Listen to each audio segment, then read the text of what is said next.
Bueno, Entonces, ahí estamos permito ya la grabando. presentación. Adelante, pastor. Muy bien. Pues buenas noches, hermanos. Gracias por la invitación, hermano Ervin. Les digo que siempre es un gusto poder compartir con ustedes. Y la noche de hoy vamos a tratar el tema, sé que están estudiando los frutos del Espíritu Santo y en esta noche corresponde estudiar la fe. Pero sé que están estudiando la fe, no cómo aplicarla para nosotros mismos, aunque eso es la parte más importante, pero principalmente están estudiando cómo el Señor Jesús tuvo fe, la fe del Señor Jesucristo. Así es que el material está hecho en base a la fe del Señor Jesús, pero ¿para qué nos puede servir a nosotros también? Así es que empezamos con la presentación, que yo se las envié ahí por el hermano Elvin, perdón, se las envió ahí al grupo. Así es que estamos estudiando la fe del Señor Jesucristo. Este es uno de los frutos del Espíritu Santo. Quiero que empecemos viendo, y el tema va a ser los 10 grados de fe del Señor Jesús, hermanos. O sea, las 10 veces que el Señor Jesús tuvo fe aquí en la tierra. Esos 10 grados de fe, hoy no los vamos a estudiar porque relacionados con los 10 mandamientos, pero se pueden relacionar con los 10 mandamientos. No lo hice ahora sí porque sería el doble del tiempo que estaríamos utilizando. Pero vamos a ver la fe que el Señor Jesús tuvo en 10 ocasiones y eso que nos sirva a nosotros para continuar caminando. Así es que, en primer lugar, hermanos, lo más importante que yo quiero mostrarles aquí es que la fe que nosotros tenemos, hermanos, es del Señor Jesús. La fe que nosotros tenemos no es nuestra, la fe del Señor Jesús. Por favor, acompáñenme al libro de Hebreos 12:2, que dice, puestos los ojos en Jesús, que dice, el autor y consumador de la fe. El autor y consumador de la fe, el cual por el gozo puesto delante de él, sufrió la cruz, menospreciando el oprobio, y se sentó a la diestra del trono de Dios. Quiero que vean, hermanos, para empezar, que en Hebreos 12:2 se menciona que el Señor Jesús es el autor y consumador. El autor es como el principio y el fin de la fe. Para que ustedes puedan entender, hermanos, que la fe no es nuestra, la fe es del Señor Jesús. O sea que si nosotros tenemos mucha fe, no nos podemos gloriar en que tenemos mucha fe, porque la fe no es de nosotros, la fe es del Señor Jesús. Así es que les puse la definición de la palabra autor. Como ustedes saben que buscamos los significados en la concordancia de Strong. En este caso, como es Nuevo Testamento, es en el libro de Hebreos, está en griego.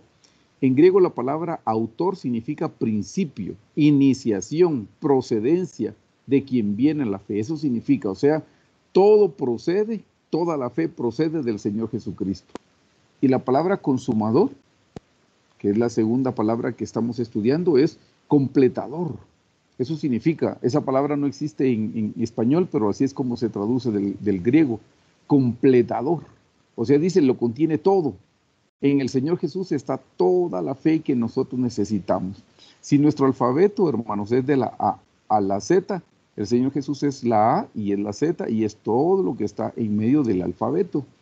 Así es que con relación a la fe, hermanos, quiero que vean con este versículo que la fe es del Señor Jesús, no hay nada nuestro.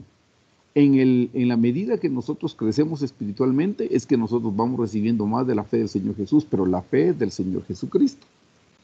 Hay otro versículo que dice con relación a la fe que es del Señor Jesús, está en Gálatas 2:20. Dice, con Cristo estoy juntamente crucificado, y ya no vivo yo, mas vive Cristo en mí. Y lo que ahora vivo en la carne, lo vivo, por favor, lea, alguien que me lea qué dice ahí subrayado, ¿lo vivo en qué dice? En la fe del Hijo de Dios. En la fe del Hijo de Dios. Ven, hermanos, ahí está mucho más claro todavía. Dice, y lo que ahora vivo en la carne, lo vivo en la fe del Hijo de Dios, el cual me amó y se entregó a sí mismo por mí. Notaron, hermanos, que una vez más dice que la fe no es nuestra, la fe es del Señor Jesús. Yo les puse aquí la palabra hijos. La palabra hijos es la palabra huíos, que significa hijo maduro. Eso significa, o sea, el Señor Jesús es un hijo maduro, porque Él es el Hijo de Dios, es un hijo maduro. En griego existen 3 palabras para denotar la palabra hijo. Creo que algún día, yo creo que una vez ya la estudiamos. Es huíos, tecnón y tecnión. Y huíos es el hijo maduro, eso es. Entonces está diciendo aquí, hermanos, que la fe no es nuestra. Una vez más vemos que es la fe del Señor Jesús. Luego dice ¿Cuál es la fe del Señor Jesucristo? Hermanos, ¿para qué la fe del Señor Jesús? La fe del Señor Jesús, hermanos, es para lo que les estoy anotando aquí, para cumplir con la palabra de Dios. Dicho de otra manera, para hacer la voluntad de su Padre. Para eso es la fe. Miren, hermanos, qué cosa más interesante, porque nosotros a veces tenemos mal el concepto de fe. A veces nosotros creemos que fe es que Dios va a cumplir lo que nuestra boca linda quiere decir o nuestra boca dice. Yo digo, por ejemplo, quiero tener un avión privado para ir a predicar al África. Y como me parece que eso es un buen pensamiento, un buen sentimiento, nosotros creemos que yo hablo y Dios tiene que hacer lo que yo digo. Y a eso es a lo que generalmente se le llama fe. Hermanos, para que sepan, ese es un movimiento que salió hace como unos 30, 50 años más o menos, y era el movimiento, como han oído ahora, que dicen, por ejemplo, el Evangelio de la Prosperidad, el Evangelio de muchas cosas. Bueno, eso se llamaba el Evangelio de la Superfe, se le llamaba. Y en esa época lo que estaba de moda en las iglesias era que la gente habla y confiesa algo, y que por confesarlo, entonces el Señor Jesús tenía que cumplir lo que se había confesado. De ahí es donde vienen las palabras yo decreto, yo ordeno, no me recuerdo cuál es la otra palabra que es común que se menciona cuando se habla del decreto, pero esas son cosas que... Declaro. Declaro, gracias, muy amable, sí, yo declaro, esa es otra cosa. Pues mira, hermano, uno puede declarar lo que usted quiera, pero que Dios lo vaya a cumplir, no. El Señor Jesús nunca prometió que iba a cumplir cualquier cosa que yo dijera. Él lo que sí prometió es que iba a cumplir su palabra. Así es que si yo voy a declarar o voy a decretar, será su palabra, pero no mi palabra. ¿Qué es mi palabra, hermano? Si la Biblia en Santiago dice que nosotros no recibimos porque pedimos mal, dice, pedimos para gastar en nuestros deleites. Y así es, cuando empezamos en el Señor, hermanos, todos empezamos pidiendo cosas que no convienen, cosas que no son. Por eso es que tenemos que ubicarnos, pero le decía eso de decir cosas y que supuestamente el Señor Jesús tiene que cumplirlas. Eso es del mensaje de la superfe que nació hace como 30 o 50 años y se puso de moda en todas las iglesias del mundo, que tenían que promulgar, decir, decretar, y que Dios tenía que cumplirlo. Hermanos, la fe es para cumplir con la palabra del Señor. Para eso necesitamos fe. A mí me llama la atención, hermanos, que cuando la gente confiesa cosas, digo yo, siempre confiesan que van a ser ricos, siempre confiesan que van a tener salud, siempre confiesan que van a tener prosperidad. Y yo nunca oigo que confiese que van a ser santos, nunca oigo que confiesen que van a dejar de pecar, nunca oigo que confiesen que van a ser humildes, nunca oigo que confiesen que van a ser mansos. Siempre son cosas de tipo material, nunca se les ocurre confesar la palabra del Señor. Así es que en esta diapositiva dice cuál es la fe del Señor Jesús: cumplir con la palabra de Dios. Y entre paréntesis le puse hacer la voluntad de su Padre. Esa es la fe. Y para eso es que nosotros necesitamos la fe del Señor Jesús, hermano, para cumplir con su voluntad. Porque ¿de qué sirve que nosotros pidamos cosas en esta tierra y el Señor nos conceda todos nuestros deseos y no nos cambie el corazón? De nada nos sirve. En la eternidad no nos va a servir de nada. En la tierra tal vez nos sirvió y disfrutamos, pero en la eternidad no nos sirve de nada. Así es que acompáñenme a Juan 6:38, que dice: porque he descendido del cielo no para hacer mi voluntad, sino la voluntad del que me envió. Esta pregunta se la voy a hacer, pero no me conteste. ¿Por qué somos cristianos? ¿Por qué recibimos a Jesús en nuestro corazón? ¿Por qué caminamos en el camino en el que estamos? ¿Para que nos vaya bien en la vida? ¿Para que no tengamos problemas? ¿Para que no haya tantos pleitos en la casa? ¿Para tener un poquito más de dinero? ¿Para no estar mucho tiempo enfermo? ¿Para qué somos cristianos? ¿Para qué seguimos al Señor Jesús? Porque si lo seguimos por esas cosas, perdón, somos personas interesadas. ¿No se nos ha ocurrido que deberíamos de seguir al Señor Jesús para cumplir con su voluntad? Para que en esta tierra haya alguien que lo ame por lo que Él es, no por lo que le da. Porque si amamos al Señor por lo que nos da, somos cristianos, como les dije hace un momento, cristianos interesados. No lo amamos por lo que Él es, lo amamos por lo que nos da.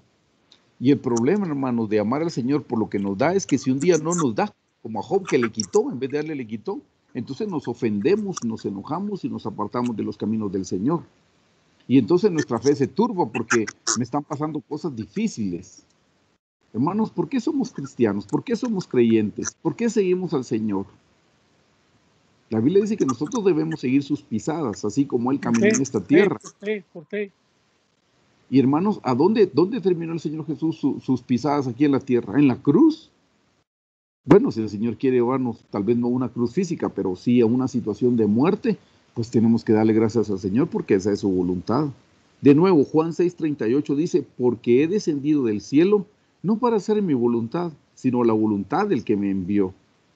Juan 5:30 dice, no puedo yo hacer nada por mí mismo. Según oigo, así juzgo, y mi juicio es justo, porque no busco mi voluntad, sino la voluntad del que me envió, la del Padre.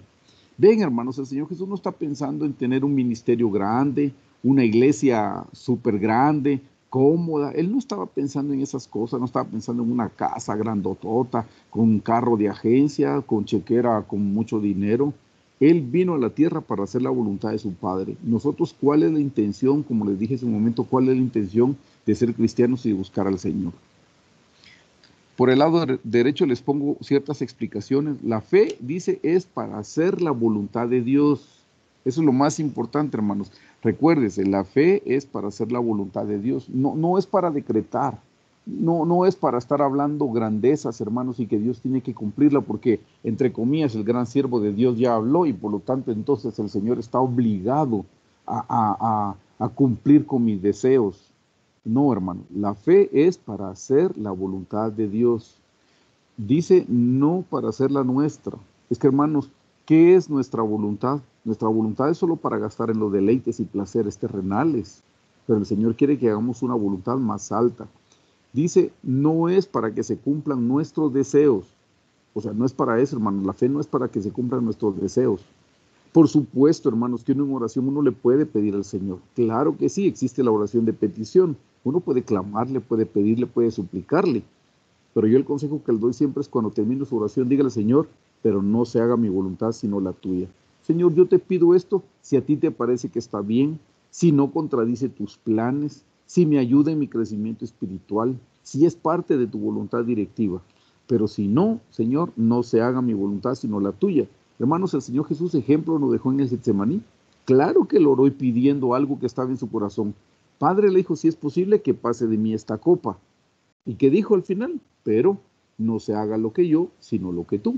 En otras palabras, él se sujeta. Claro que podemos pedir, pero no pida con insistencia, no pida con arrogancia, hermano. Y no es que usted pidió y no le dio y fue por falta de fe. No, hermanos, eso no obedece así. Yo entiendo un poco de esto, hermanos, porque bueno, aunque ya soy grande de edad, tal vez no es que tenga tanto tiempo en el Evangelio, pero más de 30 años y ya tengo. Y los que me conocen personalmente saben que yo tengo 2 hijos con enfermedad de por vida y hay uno que, Marcos, que es el pequeño, cuando él nació, pues hubo mucha complicación. Y yo me recuerdo, hermanos, eso estamos hablando hace 23 años que tiene Marcos. Después de 38 días de estar en el intensivo hospital, gracias a Dios logró salir y nos lo llevamos a casa en plan canguro. Alguien debe haber llamado a un ministerio famoso que todavía existe hasta el día de hoy, que el ministerio es orar, hermanos. Y es un ministerio a nivel internacional. Nunca se me olvida cuando el consejero me llamó por teléfono y me dice, ¿qué tal? Me dijeron que tiene un hijo enfermo. Sí, perfecto. Vamos a orar en este momento y declaramos y decretamos la sanidad y la salud sobre la vida de su hijo. Hermanos, ¿qué más quisiera yo? Y recuerdo que cuando oramos, el hermano oró, decretó, confesó y proclamó que mi hijo era sano en el nombre de Jesús. Y me dijo, confía en el Señor, su hijo ya es sano. Y yo fui a ver a mi hijo, hermanos, y él seguía con la misma enfermedad que tiene hasta el día de hoy. A la semana siguiente el consejero me llamó, hermanos, y me pregunta qué tal está, pues uno siempre contesta bien, ¿verdad? No va a decir otra cosa, pues bien, gracias a Dios, hermano. Y la segunda pregunta que me hizo fue una pregunta directa, me dice, ¿qué tal está su hijo? ¿Está sano, verdad? No puedo mentir, hermano. O sea, cuando me preguntan cómo está, pues uno dice estoy bien, pero me está preguntando claramente, directamente, si mi hijo está sano, y no, mi hijo no está sano. Yo con pena tuve que decirle, no, hermano, mi hijo sigue con los mismos problemas de hace 8 días. Ay, hermano, su fe, a usted le faltó fe, me dijo, su fe lo volvió a enfermar, ay, no usa su fe tan raquítica. Fue por su fe que se enfermó. Si el siervo de Dios oró, el siervo decretó, ¿cómo va a ser que no se cumpla? Me dijo, usted es el chambón que no tuvo fe, me dijo. Hermano, se puede imaginar cómo me dejó de cargada esa. Pues era ignorancia de parte de él e ignorancia de parte mía, porque yo me lo creí en ese momento, me apesadumbré, lloré, me culpé diciendo, sí, yo soy el culpable, fracasado, mediocre, ¿cómo no tuve la fe suficiente para que mi hijo sanara? Si el hombre de Dios habló del otro lado del teléfono, se tenía que haber cumplido. Con el tiempo aprendí, las cosas no funcionan así, hermano. Usted puede hablar y decretar lo que quiera, pero no va a pasar si no es la voluntad del Señor. Por último, finalizo en este punto que dice, sino para que se cumplan, dice, la fe es para que se cumplan los deseos de Dios en nuestra vida. Ese es el propósito más alto, hermanos. Entonces, yo le recalco, ¿para qué vamos a tener fe?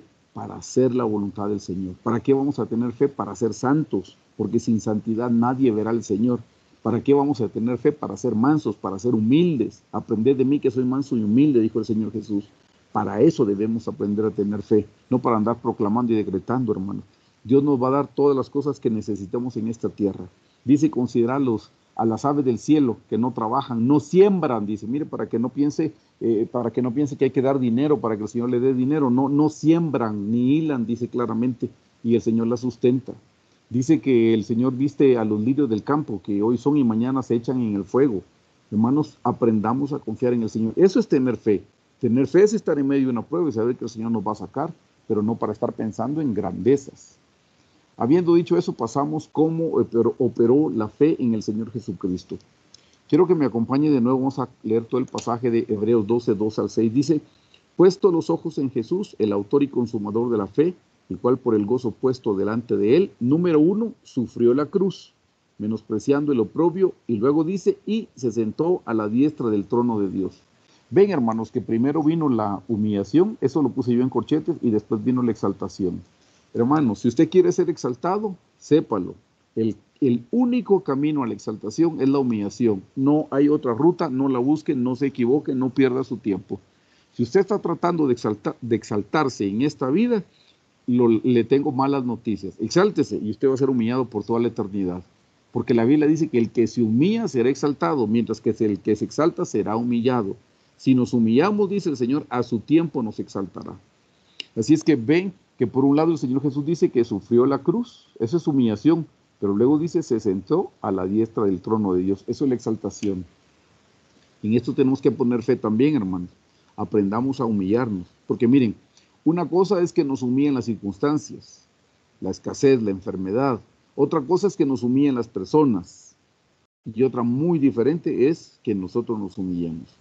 Versículo 3 dice, considerad a aquel que sufrió tal contradicción de pecadores contra sí mismo, para que vuestro ánimo no se canse hasta desmayar. Entre corchetes yo le puse, piensen en todo lo que sufrió el Señor Jesús para poder salvarnos, para que al pensar en sus padecimientos no desmayemos. Por eso dice en el versículo 3, considerad a aquel que sufrió tal contradicción de pecadores contra sí mismo, dice. O sea, considerémoslo, pensemos, meditemos en lo que el Señor sufrió. ¿Para qué dice? Para que vuestro ánimo no se canse hasta desmayar. Eso quiere decir que cuando yo esté pensando, ay, pero qué difícil es la vida, piense que el Señor sufrió más de lo que nosotros estamos sufriendo. Y si Él lo pudo soportar, nosotros también lo podemos soportar, porque el que dice la Biblia, todo lo puedo en Cristo que me fortalece. Todo lo puedo en Cristo que me fortalece. Y cuando Pablo menciona ese pasaje, usted lo sabrá, antes los versículos anteriores dicen, he aprendido a vivir en abundancia, he aprendido a vivir en escasez, y ahí dice, todo lo puedo en Cristo que me fortalece. Abundancia, exaltación, escasez, humillación. He aprendido a estar en la parte exaltada en los montes, he aprendido a estar en la parte humillada en los valles. Todo lo puedo en Cristo que me fortalece. No piense que usted es el que sufre más en esta vida, hermano. Seguramente usted tiene sufrimientos, estoy seguro que sí. No hay persona en esta tierra que no tenga sufrimientos. Todos los seres humanos sufrimos de una u otra forma. Unos de una manera, otros de otra manera. Todos sufrimos, pero no podemos decir que nuestros sufrimientos son mayores. Y si se compara, porque se está comparando con otro ser humano. No, compárese con el Señor Jesús y dígame si su sufrimiento es mayor que el del Señor Jesús. Nosotros sufrimos porque somos pecadores. Él sufrió siendo santo, puro, justo y recto, hermano. Él no es pecador, Él no cometió ninguna falta y ocupó nuestro lugar. Así es que si alguna vez se va a quejar, compárese con el Señor Jesús y dígame si sus padecimientos son mayores que los del Señor. Y si son mayores, entonces le doy permiso de que se queje. De lo contrario, dele gracias a Dios, porque no estamos sufriendo tanto como nosotros merecemos. Nosotros por pecadores merecemos juicio, castigo, merecemos el infierno, pero por la misericordia del Señor es que el día que muramos no vamos a ir al infierno, vamos a ir al cielo por el sacrificio que el Señor hizo en la cruz del Calvario. Versículo 4 dice, porque aún no habéis resistido hasta la sangre, combatiendo contra el pecado. ¿Qué significa eso? Que nuestros padecimientos no son de muerte, hermano. Nunca se van a comparar con los del Señor Jesús. Eso es lo que le estoy diciendo, compárese con Él. No, nunca se van a comparar con los del Señor Jesús. Versículo 5 dice, y habéis ya olvidado la exhortación que como a hijos se os dirige, diciendo, hijo mío, no menosprecies la disciplina del Señor, ni desmayes cuando eres reprendido por Él, porque el Señor al que ama disciplina y azota a todo el que recibe por hijo. Hermanos, si algo estamos sufriendo el día de hoy es por la misericordia del Señor. El Señor, a través del dolor y el sufrimiento, nos está disciplinando, nos está trayendo el camino angosto que nos lleva a la vida eterna. Lo más probable es que si el Señor no nos corrige y no nos disciplina, nos hubiéramos ido al camino ancho, al camino de la perdición y hubiéramos terminado en el infierno. El Señor sabe cómo cercarnos, el Señor sabe cómo limitarnos. Así es que confiemos en la bondad, confiemos en la omnisciencia de Dios. Él es omnisciente. ¿Qué significa omnisciente? Que todo lo sabe. Él sabe lo que nos conviene. Él sabe que si me da un poco más de dinero yo me puedo perder, me puedo volver loco. Entonces dice, mejor no se lo doy para que no se desvíe. Él sabe hasta dónde nos puede dar. Confiemos en la buena voluntad del Señor. Del lado derecho les puse una explicación. Dice, la fe es para hacer la voluntad de Dios, no para hacer la nuestra. No para que se cumplan nuestros deseos, sino para que se cumplan los deseos de Dios en nuestra vida, que fue lo que le dije hace un momento. Vamos ahora con... Dígame. Pastor, no, yo quería hacer un énfasis en lo que hizo en el slide anterior, Pastor. Usted mencionó de que, pues, en el primer versículo, en Hebreo, en el versículo 2, cuando él dice que el proceso que sufrió el Señor Jesucristo, pues sufrió la cruz, menospreciando el oprobio, y posteriormente tuvo digamos, el pago o el reconocimiento de parte de Dios en el momento de la exaltación. A veces nosotros confundimos la palabra humillación con una falsa humildad, porque digamos, la palabra humillación, lo que yo entiendo que significa es justamente, primero que nada, que es una condición del corazón, es decir, no es un aspecto físico que se pueda demostrar, sino una condición interna, más que externa. Y en segundo lugar, la palabra humillación significa allanar, es decir, bajarse, someterse, que fue justamente lo que el Señor Jesús hizo al someterse para cumplir siempre la voluntad del Señor. Y ahí es donde nosotros igualmente, es decir, cuando nos dicen el que se humilla, cuando dice el versículo al que se humilla será enaltecido, ahí lo que se refiere no es a que nosotros tengamos una actitud de pobrecito de mí para efectos de traducirse como humillado, sino más bien es una actitud de sometimiento a la palabra del Señor, para que entonces el Señor sea quien tenga la justificación para con nosotros, no nosotros mismos por nuestros actos. Sí, muchas gracias, y qué bueno que lo aclaró, porque miren, pobrecito de mí, ¿saben qué? Qué pena, al final sigue siendo orgullo, porque hay orgullo de superioridad, hay orgullo de superioridad y hay orgullo de inferioridad. Cuando la gente dice, no, a mí no me invitaron porque como no soy de la foto, ¿verdad? Eso no es ser humilde. Eso es un espíritu de autocomiseración, como está diciendo hermano Erwin, de pobrecito de mí. No, como a mí no me invitan, uno es pelado, uno es pobre, hermano, no se está dando el valor que usted tiene en el Señor Jesucristo. Gracias por mencionarlo. Humildad es una actitud interna del corazón, hermanos, pero la humildad tiene que ver con la sujeción. No estarlo haciendo porque ya le estaba mencionando hace un momento. La autocomiseración sigue siendo orgullo, solo que no se manifestó para arriba, sino que se manifestó para abajo. Pero es así porque le gusta que lo compadezcan, le gusta que, ay, sí, pobrecito, cómo sufre. Eso es pecado, hermanos, también, porque es producto del orgullo. Así es que muchas gracias, Emanuel. Entonces estamos aquí. ¿Cómo operó la fe del Señor Jesucristo? Seguimos en Hebreos 12, del 2 al 6. Lo vamos a leer de nuevo, que dice, puesto los ojos en Jesús, el autor y consumador de la fe, el cual por el gozo puesto delante de él sufrió la cruz, menospreciando el oprobio, y se sentó a la diestra de Dios. Considerad aquel que sufrió tal contradicción de pecadores contra sí mismo, para que vuestro ánimo no se canse hasta desmayar. Por Pues dice, porque aún no habéis resistido hasta la sangre combatiendo contra el pecado. Y habéis ya olvidado la exhortación que como a hijos se os dirige, diciendo, hijo mío, no menospreciéis la disciplina del Señor, ni desmayes cuando eres reprendido por él, porque el Señor al que ama disciplina y azota a todo aquel que recibe por hijo. Hermanos, generalmente nosotros pedimos fe para salir de las pruebas. Eso es bien importante que se lo mencione. Señor, sácame de esta prueba. Señor, te pido que esta prueba termine rapidito, que esta escasez, que esta pandemia, que encuentren la vacuna rápido, quiero salir a trabajar, etcétera, etcétera, hermanos. Y no se nos ha ocurrido que la fe no es para salir de la prueba, sino la fe es para soportar la prueba, pero para soportarla con gozo. Yo no sé si recuerdan ustedes el pasaje cuando el Señor Jesús habló con Pedro y le dijo, Pedrito, te tengo dos noticias, una buena y una mala. Y le dijo, dame la mala.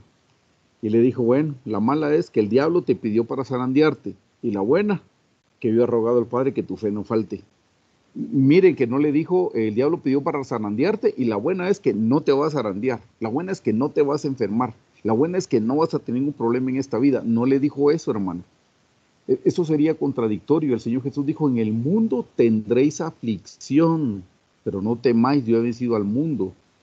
Entonces, hermanos, que no nos sorprenda que pasamos por penas, que pasamos por dificultades, que pasamos por pruebas, que pasamos por tribulaciones, que no nos sorprenda. ¿Quién nos dijo a nosotros? ¿Quién le dijo a los cristianos que no iban a sufrir? ¿Dónde dice eso la Biblia?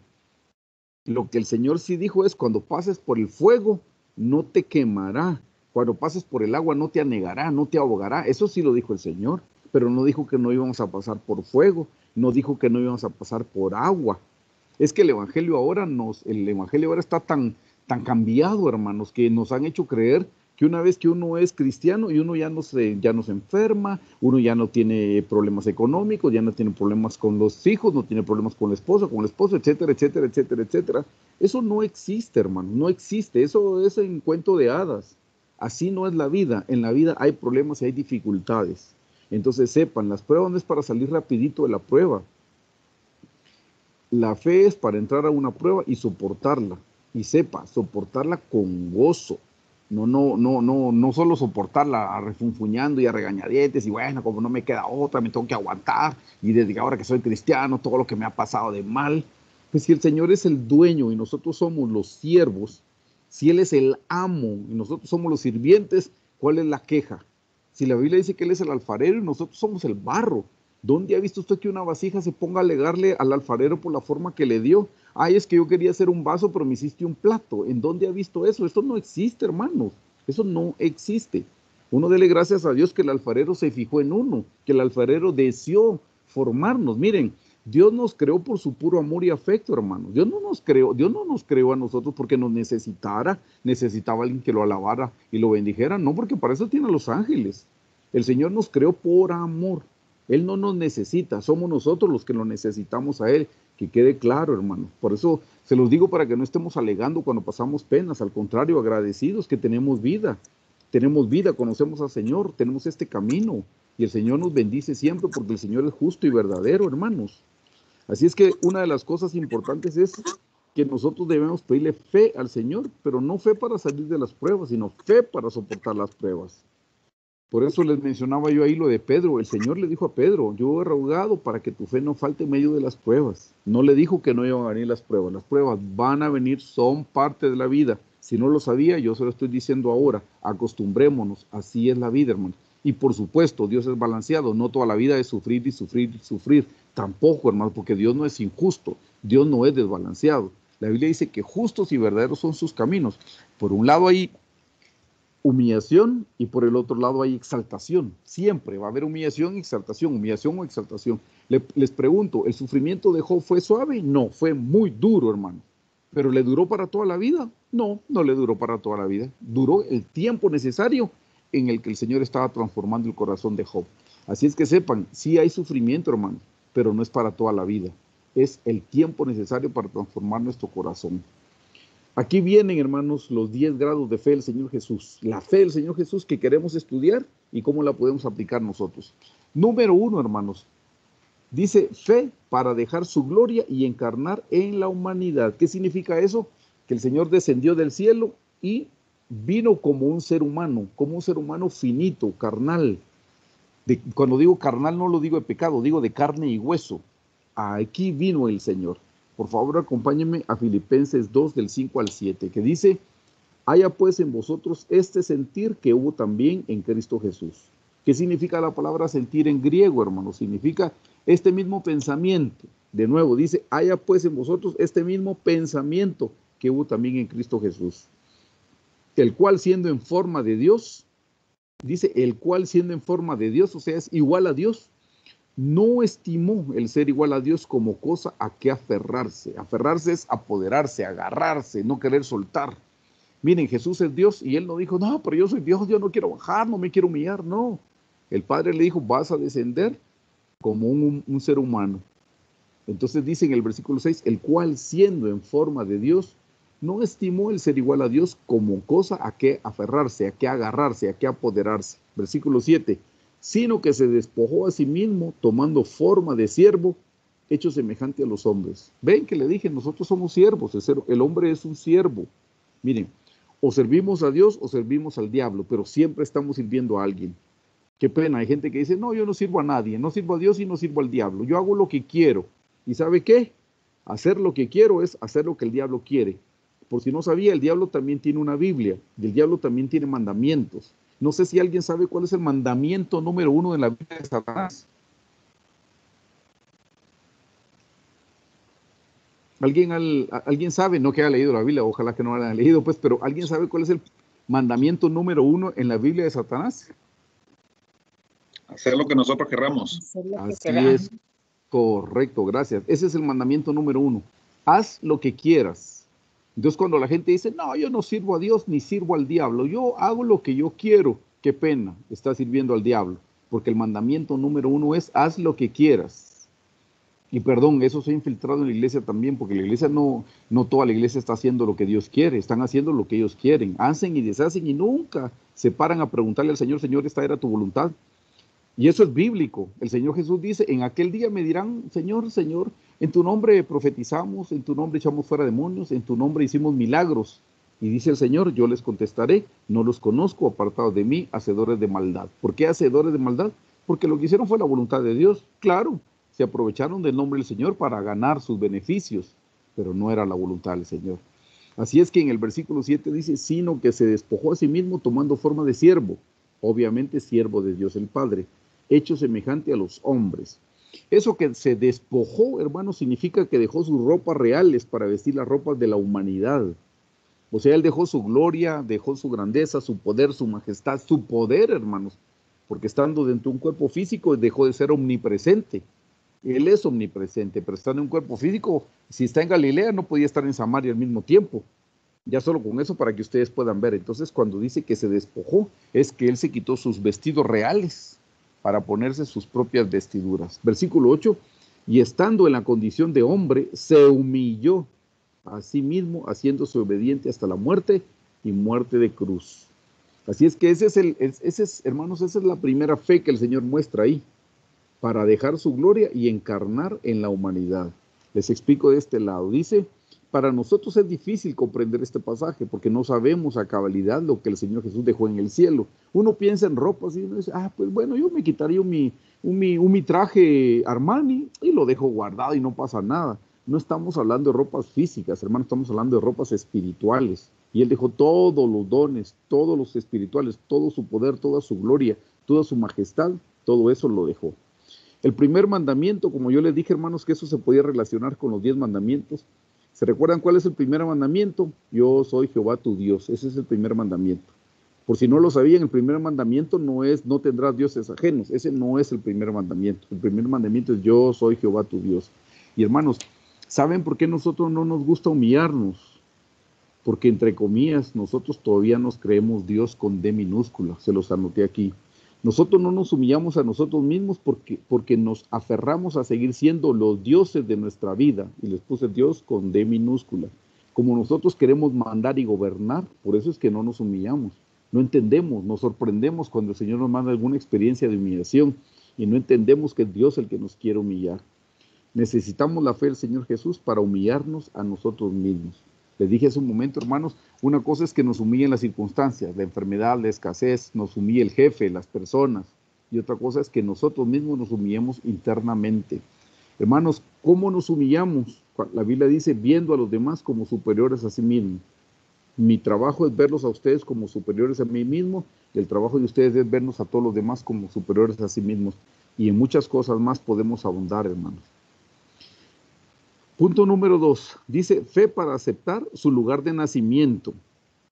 Acompáñeme a Lucas 2:7. Dice, y dio a luz a su hijo primogénito, y lo envolvió en pañales y lo acostó en un pesebre, porque no había lugar para ellos en el mesón. Cuando dice que no había lugar para ellos en el mesón, quiere decir que ellos buscaron y no encontraron, hermanos. O sea, terminaron en ese establo, hermanos, porque ya habían buscado y no encontraron. Ahora, miren dónde acostaron al Señor Jesús. ¿Dónde fue? Él no nació en un hospital, hermano, ni el Seguro Social. No, estuvo en un pesebre. ¿Qué es un pesebre? El pesebre es uno de los lugares más sucios. Naturalmente, dice que hay, pero era el más sucio, pero era el más limpio de orgullo y de vanidad. ¿Quién quiere estar en un pesebre, hermanos? ¿Quién quiere estar comiendo a la par de un pesebre lleno de animales, lleno de bichos, lleno de malos olores, lleno de suciedad? Pues para que sepa, el pesebre representa nuestro corazón, donde quiere nacer el Señor Jesús, la palabra del Señor. Y así es como está nuestro corazón, hermanos, lleno de animales, porque, perdón, tenemos actitudes como de animales a veces. Cuando nos enojamos, hermanos, somos como un león o como un oso. O a veces somos tercos, perdone, como el burrito. De hecho, hay un salmo que dice, no seas como el mulo, dice, que necesitan cabestros y no se pueden gobernar. Entonces, no es que seamos animales, no estoy ofendiendo a ninguno, porque yo también me incluyo. No, tenemos actitudes, como las actitudes que pueden tener los animalitos. Por ejemplo, ¿cuál es la característica de un burrito que es terco? No me levante la mano, pero ¿cuántos de nosotros somos tercos y decimos así es, y así es, y así es, y nadie me saca de ahí? ¿Por qué? Porque tenemos esa mala actitud. Así es que, hermanos, el Señor Jesús nació en un pesebre, ese lugar, físicamente el lugar más sucio, pero era el lugar más limpio de orgullo y de vanidad. Ahora, ¿para qué nos sirve a nosotros esto, hermanos? Para que aprendamos a recibir la palabra de Dios. Aquí se los puse. Para recibir la palabra de Dios en nuestros corazones necesitamos fe. Hermanos, si no tenemos fe, nosotros vamos a oír la palabra del Señor y nos va a entrar por un oído y nos va a salir por el otro oído, porque no tuvimos fe. Pidámosle al Señor fe para entender su palabra, fe para recibir su palabra. Así como Jesús, el verbo, la palabra de Dios, fue puesta en un pesebre y el pesebre en nuestro corazón, pidámosle, Señor, que cuando venga tu palabra a mi corazón pueda hallar cabida, que aquí sí haya espacio para tu palabra. Punto número 3, fe para permitir que lo circuncidaran. No sé si ustedes sabían que al Señor Jesús lo circuncidaron al 8º día. Acompáñeme a Gálatas 4:4-5. Dice, pero cuando vino el cumplimiento del tiempo, Dios envió a su Hijo, nacido de mujer y nacido bajo la ley, para que redimiese a los que estaban bajo la ley, a fin de que recibiésemos la adopción de hijos. El Señor Jesús nació bajo el antiguo pacto, hermanos. La palabra pacto significa, tiene que ver con el pacto que el Señor hizo en el Antiguo Testamento y en el Nuevo Testamento. Y Él nació bajo el pacto del Antiguo Testamento. Así es que en Lucas 2:21 dice, cumplidos los 8 días para circuncidar al niño, le pusieron por nombre Jesús, el cual le había sido puesto por el ángel antes que fuese concebido. Yo hace mucho tiempo tuve un material médico, hermanos, del nacimiento del Señor Jesús y el nacimiento y la muerte médica del Señor Jesucristo. Y en el nacimiento era bien interesante porque, según la ciencia hasta el día de hoy, toda persona cuando nace en el 8º día tiene la coagulación, no me acuerdo si es a 115 o a 118%, y después de eso la coagulación baja un poquito menos del 100%. Qué interesante, porque en el Antiguo Testamento era al 8º día que tenían que circuncidar al niño. ¿Saben lo que es circuncidar? Es quitar el prepucio del miembro del varón. Eso significa circuncidar. Y eso, hermanos, en el Antiguo Testamento era un pacto. Ese pacto lo hizo Dios con Abraham, por si no lo recordaban. Es un pacto que Dios hizo con Abraham. Ahora, ¿por qué le cortan el prepucio al Señor Jesús si Él no tiene pecado? O sea, porque eso representa quitar el pecado. La Biblia dice que ahora ya no espera que nosotros nos circuncidemos nuestro órgano, sino que espera que nos circuncidemos el corazón. Eso espera el Señor, que nos circuncidemos. Entonces, ¿por qué el Señor Jesús dejó que lo circuncidaran si en él no hay pecado? Aquí le doy la explicación. Dice, el Señor Jesús no tenía carne para ser circuncidado, pero se humilló y fue obediente por amor a nosotros. En el Nuevo Testamento, o sea, el nuevo pacto, es en la sangre del Señor Jesucristo. Hermanos, ¿por qué se llama Nuevo Testamento? Porque es un nuevo pacto. En el Antiguo Testamento la salvación, hermanos, era porque tenían que sacrificar un animal en el altar del holocausto. Hoy nosotros no tenemos que sacrificar ningún animal, ya el sacrificio lo hizo el Señor Jesucristo. Y si nosotros le pedimos a la persona que ya se sacrificó por nosotros que venga a morar a nuestro corazón, ahí hemos recibido su sangre.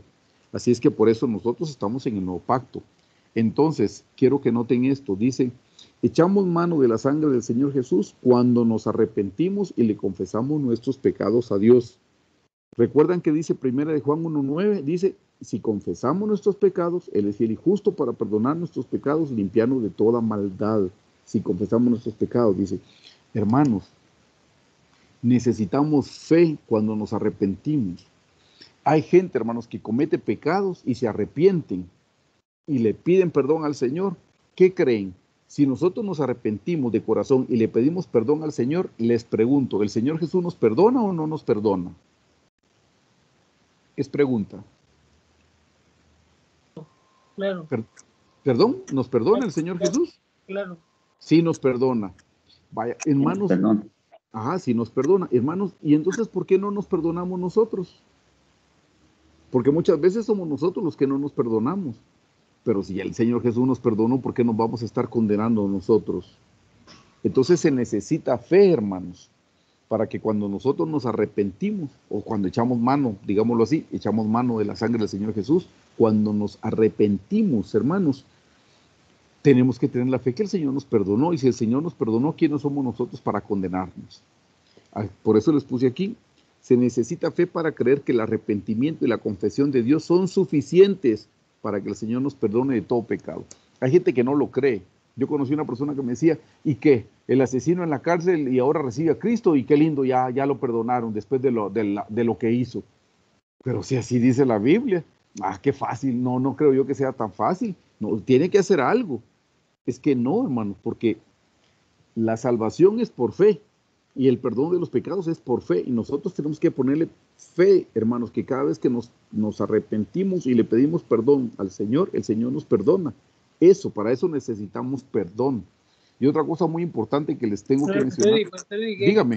Dígame, por favor. Perdona, pero tiene consecuencias. ¿Perdón? No le entendí. Las veces.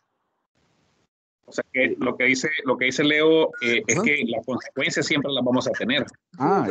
Mire, no, las consecuencias sí, porque hay una ley de la siembra y la cosecha. La Biblia dice, no os engañéis, todo lo que el hombre sembrare, eso también segará. ¿Y sabe por qué cosechamos? Eso es bien lindo, hermanos. Nosotros, si sembramos mal, cosechamos mal, y eso no es por maldad de parte de Dios, es por amor. Es que, mire, si sembramos mal y cosechamos mal, generalmente nos arrepentimos hasta cuando recibimos la cosecha. Antes de hacer mal, no nos hicimos mal, y cuando no ha venido la cosecha no nos arrepentimos. Entonces el Señor permite que cosechemos mal para que nos dio la oportunidad de arrepentirnos. Porque cuando hacemos algo y nos regresa a nosotros la cosecha, entonces nos golpea, nos turba, nos destruye. Entonces nos arrepentimos porque entendimos que hicimos mal. Pero hermanos, el perdón ya lo tenemos con solo arrepentirnos. Nosotros no tenemos que hacer otra cosa para que el Señor nos perdone, solo arrepentirnos. No podemos hacer ningún sacrificio, no existe nada que podamos hacer, hermanos. La salvación, claramente dice la Biblia, la salvación no es por obras para que nadie se gloríe. Dice, la salvación es por fe, es un don de Dios, dice. Eso no de vosotros, es un don de Dios. ¿Saben por qué, hermanos, la salvación es por fe y la fe es un don y es de Dios? Porque si no, el día que lleguemos al cielo, llegaríamos todos orgullosos. Aquí estoy, Señor, porque como yo tuve fe para recibirte en el corazón. No, hermanos, si recibimos a Jesús en el corazón, fue por fe, y la fe que vino de parte de Dios, el Padre. Porque la Biblia dice que el Padre es el que nos envía al Hijo. Entonces, ni siquiera en eso nos podemos gloriar de que recibimos a Jesús en nuestro corazón, porque sí es cierto, tuvimos fe, pero esa fe no vino de nosotros, vino de Dios. Pero otra cosa que les tengo que mencionar con la circuncisión, ¿saben para qué, hermanos? Porque solo la sangre del Señor Jesucristo nos puede perdonar de todo pecado. Solo la sangre del Señor Jesucristo, hermanos. Y miren pues, ¿de dónde vertió el Señor Jesús sangre cuando fue crucificado? Díganmelo ustedes, por favor, en orden, como quieran. ¿De dónde vertió sangre el Señor Jesús? Solo uno, hermano. No tiene que hablar Democráticamente, pastor, porque De su si no todos van espalda a querer a la hora participar. de ser lacerado, pastor. Sí, correcto. De- Lacerado De en su la espalda. espalda a la hora de ser lacerado. Perfecto, gracias, muy fino. Hermanos, En para su que... cabeza, Juan. Sí, espalda, su cabeza, ¿qué otra parte? Perdón. De sus manos y sus pies. De sus manos y sus pies, correcto. ¿De qué otra parte? En su costado. Excelente, de su costado. ¿Habrá de algún otro lugar? Prácticamente de todo su cuerpo, pastor. Sí, cuando sudó en todo su cuerpo. Sí, cuando sudaba todo su cuerpo. Excelente. Miren, pues, las espaldas, que fue lo primero que me dijeron, hermanos, ¿para qué sirve esa sangre? Esa sangre, ¿saben para qué sirve? Sirve para llevar nuestras cargas. Si usted está pesadumbrado por algún problema que está pasando ahorita, un problema económico, un problema de salud, no tiene trabajo, le bajaron sus ingresos, problemas familiares, problemas laborales, esas son cargas, hermanos. ¿Qué dice la Biblia? Que echemos nuestra carga sobre Jehová, dice la Biblia. Para eso es que Él fue golpeado y lacerado en su espalda, hermanos, para que nosotros le demos a Él nuestras cargas y Él va a llevar nuestras cargas, Él las va a llevar en su espalda lacerada. Para eso es esa sangre. Y con esa sangre, hermanos, miren, nos libra de cualquier carga. Nosotros le entregamos al Señor las cargas. Interesantemente, esas cargas se las tenemos que entregar al Señor en oración. Pero nosotros somos expertos para orar y nos quedamos de nuevo con las cargas porque nos quedamos otra vez temerosos de que las cosas no se van a dar. Y se supone que ya le entregamos las cargas. Como dijo un pastor la otra vez, yo le dije a mi oveja que tenía que aprender a entregarle las cargas al Señor. Yo le dije, mira, y es que estoy preocupado por mi trabajo y preocupado por esto. Y el pastor le preguntó, hijo, ¿y ya le entregaste tu carga al Señor? Sí, varias veces, le dijo. Y se ríe el pastor, dice, ¿cómo varias veces? Entonces quiere decir que nunca se la entregó, porque si se la dejó, se la dejó. Uno no entrega la carga y después se la vuelve a llevar a su casa, si entonces nunca se la entregó. Si le dijo varias veces es porque nunca se la ha entregado. No, tiene que entregarla y dejarla sobre las espaldas del Señor. Él va a hacer lo que tenga que hacer. Número 1. De ahí me dijeron la sangre en la cabeza. ¿Saben para qué es esa sangre, hermanos? Para perdonarnos y limpiarnos de los pecados que cometemos con nuestros pensamientos. Por eso tiene que ver con la sangre de la cabeza. La sangre de las manos, ya van entendiendo, es para perdonarnos de los pecados que cometemos de hecho. Nuestras acciones, nuestras malas actitudes son obras, y las obras se hacen con las manos. Entonces esa sangre es para que nos perdone de las manos. La sangre de los pies, ¿para qué serán la sangre de los pies? Para que limpie nuestro mal caminar. Nosotros por naturaleza somos malos para caminar en este camino angosto que nos lleva a la vida eterna. Hermanos, si estamos en este camino ahorita es por la misericordia del Señor, no porque seamos grandes portentos espirituales. Si estamos en este camino es porque el Señor nos ha acercado, porque su sangre nos limpia nuestros pies, su sangre limpia nuestros pasos, su sangre nos pone en el camino angosto que nos lleva a la vida eterna. La sangre en el costado, ¿para qué servirá? Ya le fui dando pistas.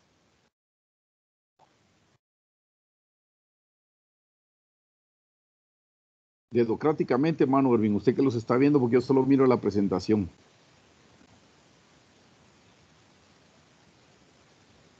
Miré que levantó la mano. Pastor, perdón, la a familia nosotros nos Garvey. sacó un ratito en internet. ¿Cuál era la pregunta?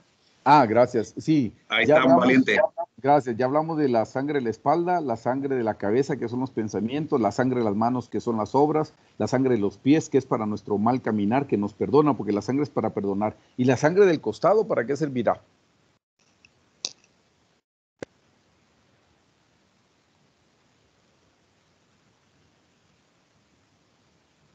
Pastor, la palabra dice que cuando Se le cortó. Bueno, los Garvey están listos y están deseosos de participar, pastor. Ah, por favor, hermano Garvey, esperándolo estaba. Yo no lo puedo ver La porque la verdad que presentación ni me idea. tapa. ¿No? Yo no tengo ni idea por qué. Ah, ok. Va, se los digo yo, gracias. Miren, hermanos, La sangre de su costado es cerca del corazón. ¿Sabe para qué sirve esa sangre? Para limpiarnos de los malos sentimientos. La sangre de su cabeza, pensamientos. La sangre de las manos, acciones. La sangre de los pies, nuestro mal caminar. Y la sangre de su costado para limpiarnos de nuestros malos sentimientos. El odio, el rencor, la falta de perdón. Para eso sirve, hermanos. Para que nos vayamos a arrepentir y decirle, Señor, en verdad que odio a esta persona. Si por mí fuera, yo la mataba ahorita mismo. Pero no puedo, Señor, perdóname, Señor Jesús. Soy homicida. El Señor, tengo rencor, me molestó, me ofendió lo que dijo, me humilló cuando dijo eso en las redes sociales, en el Facebook, en persona, etcétera, etcétera. Pero Señor, cubre mi pecado con tu sangre y quítamelo, Señor, por favor, sácame este rencor que tengo, esta falta de perdón. Para eso sirve esa sangre del costado, hermanos, para nuestros malos sentimientos. Pero, Pastor, ajá, dígame, perdón, por favor, dígame. perdón que lo interrumpa, pero digo, es increíble eso que está mencionando porque fue del costado que no solamente salió sangre, sino que también salió agua. Exactamente, para perdonar en este caso la ira de nuestras manos y lavarnos de la falta de perdón de nuestros pies con las aguas de su nombre. Las aguas de su nombre, correcto. Muchas gracias por decirlo. Sí, hermanos, ahí no solo salió sangre, ahí terminó de salir. Cuando salió agua, significó que derramó toda su sangre. Ya no, por eso ya no salió sangre, salió agua. Porque el cuerpo tiene mucho porcentaje del cuerpo es de agua. Eso el hermano Garvey lo va a explicar mucho mejor que yo. Pero cuando salió agua es porque ya había salido toda su sangre. Pero hubo un derramamiento de sangre que no me mencionaron y es el que estamos estudiando en el punto 3, la sangre de la circuncisión. ¿Para qué creen que sirve esa sangre de la circuncisión? Solo uno, hermano. Para los pecados sexuales. Para que el Señor perdone nuestros pecados sexuales. ¿Qué dice si un hombre voltea a una mujer para codiciarla en su corazón? Ya adulteró con ella en su corazón. No necesita llegar al hecho. Porque si sería el hecho, ya sería un pecado que consumó con sus hechos, con sus manos, digamos. Pero no. La sangre de la circuncisión es para limpiarnos de todo pecado sexual, empezando por los malos pensamientos. Porque la Biblia dice, de dentro del corazón de los hombres salen los malos pensamientos, en ese orden, adulterio, fornicaciones, y empieza a decir 13 cosas malas que salen del corazón, pero empieza con los malos pensamientos, adulterios y fornicaciones. Quiere decir que un adulterio empezó con un pensamiento primero. Así es que, hermanos, cuando esté en la etapa de pensamiento es donde tenemos que clamar la sangre del Señor Jesús, diciendo, Señor, yo echo mano de tu sangre, Señor. Para eso es la sangre de la circuncisión, hasta de los pecados sexuales nos puede limpiar el Señor. Vámonos al número 4. Fe para bautizarse con el bautismo del arrepentimiento de Juan. Estamos en Mateo 13:15. Dice, entonces Jesús vino de Galilea a Juan al Jordán para ser bautizado por él. Mas Juan se le oponía diciendo, yo necesito ser bautizado por ti y tú vienes a mí. Entre corchetes yo les puse, el bautismo de Juan era para arrepentimiento de pecados. Por lo tanto, el Señor Jesús no lo necesitaba. Por eso es que Juan le dice, pero ¿cómo te voy a bautizar? Si esto es para los pecadores, le dice, yo soy el que necesito que tú me bautices. Versículo 15, pero Jesús le respondió, deja ahora porque así conviene que cumplamos toda justicia. Entonces le dejó. Aquí les explico, el bautismo de Juan es una de las experiencias para nuestro crecimiento espiritual. Para recibir el bautismo en agua y todas las experiencias descritas en el tabernáculo de Moisés se necesita fe. Hermano, necesitamos fe cuando nos arrepentimos, necesitamos fe cuando vamos a recibir el bautismo del Espíritu Santo, necesitamos fe cuando vamos a recibir el bautismo en agua, y así son todas las experiencias que se mencionan en el tabernáculo, necesitamos acompañarlas de fe. Si usted no se ha bautizado en agua, necesita bautizarse en agua en el nombre del Señor Jesucristo. Número 5, dice fe para vivir en un lugar sin reputación. Mire qué cosas las que el Señor nos deja el ejemplo, hermanos, cómo no nos dejó ejemplos de vivir en Beverly Hills o vivir en Hollywood y en esas ciudades tan lindas y preciosas, hombre, no, que mire lo que nos deja. Mateo 2:23 dice, y vino y habitó en la ciudad que se llama Nazaret, para que se cumpliese lo que fue dicho por los profetas, que habría de ser llamado Nazareno. Juan 1:45-46 dice, Felipe halló a Natanael y le dijo, mire lo que le dijo Felipe a Natanael, hemos hallado a aquel de quien escribió Moisés en la ley, así como los profetas, a Jesús, el hijo de José de Nazaret.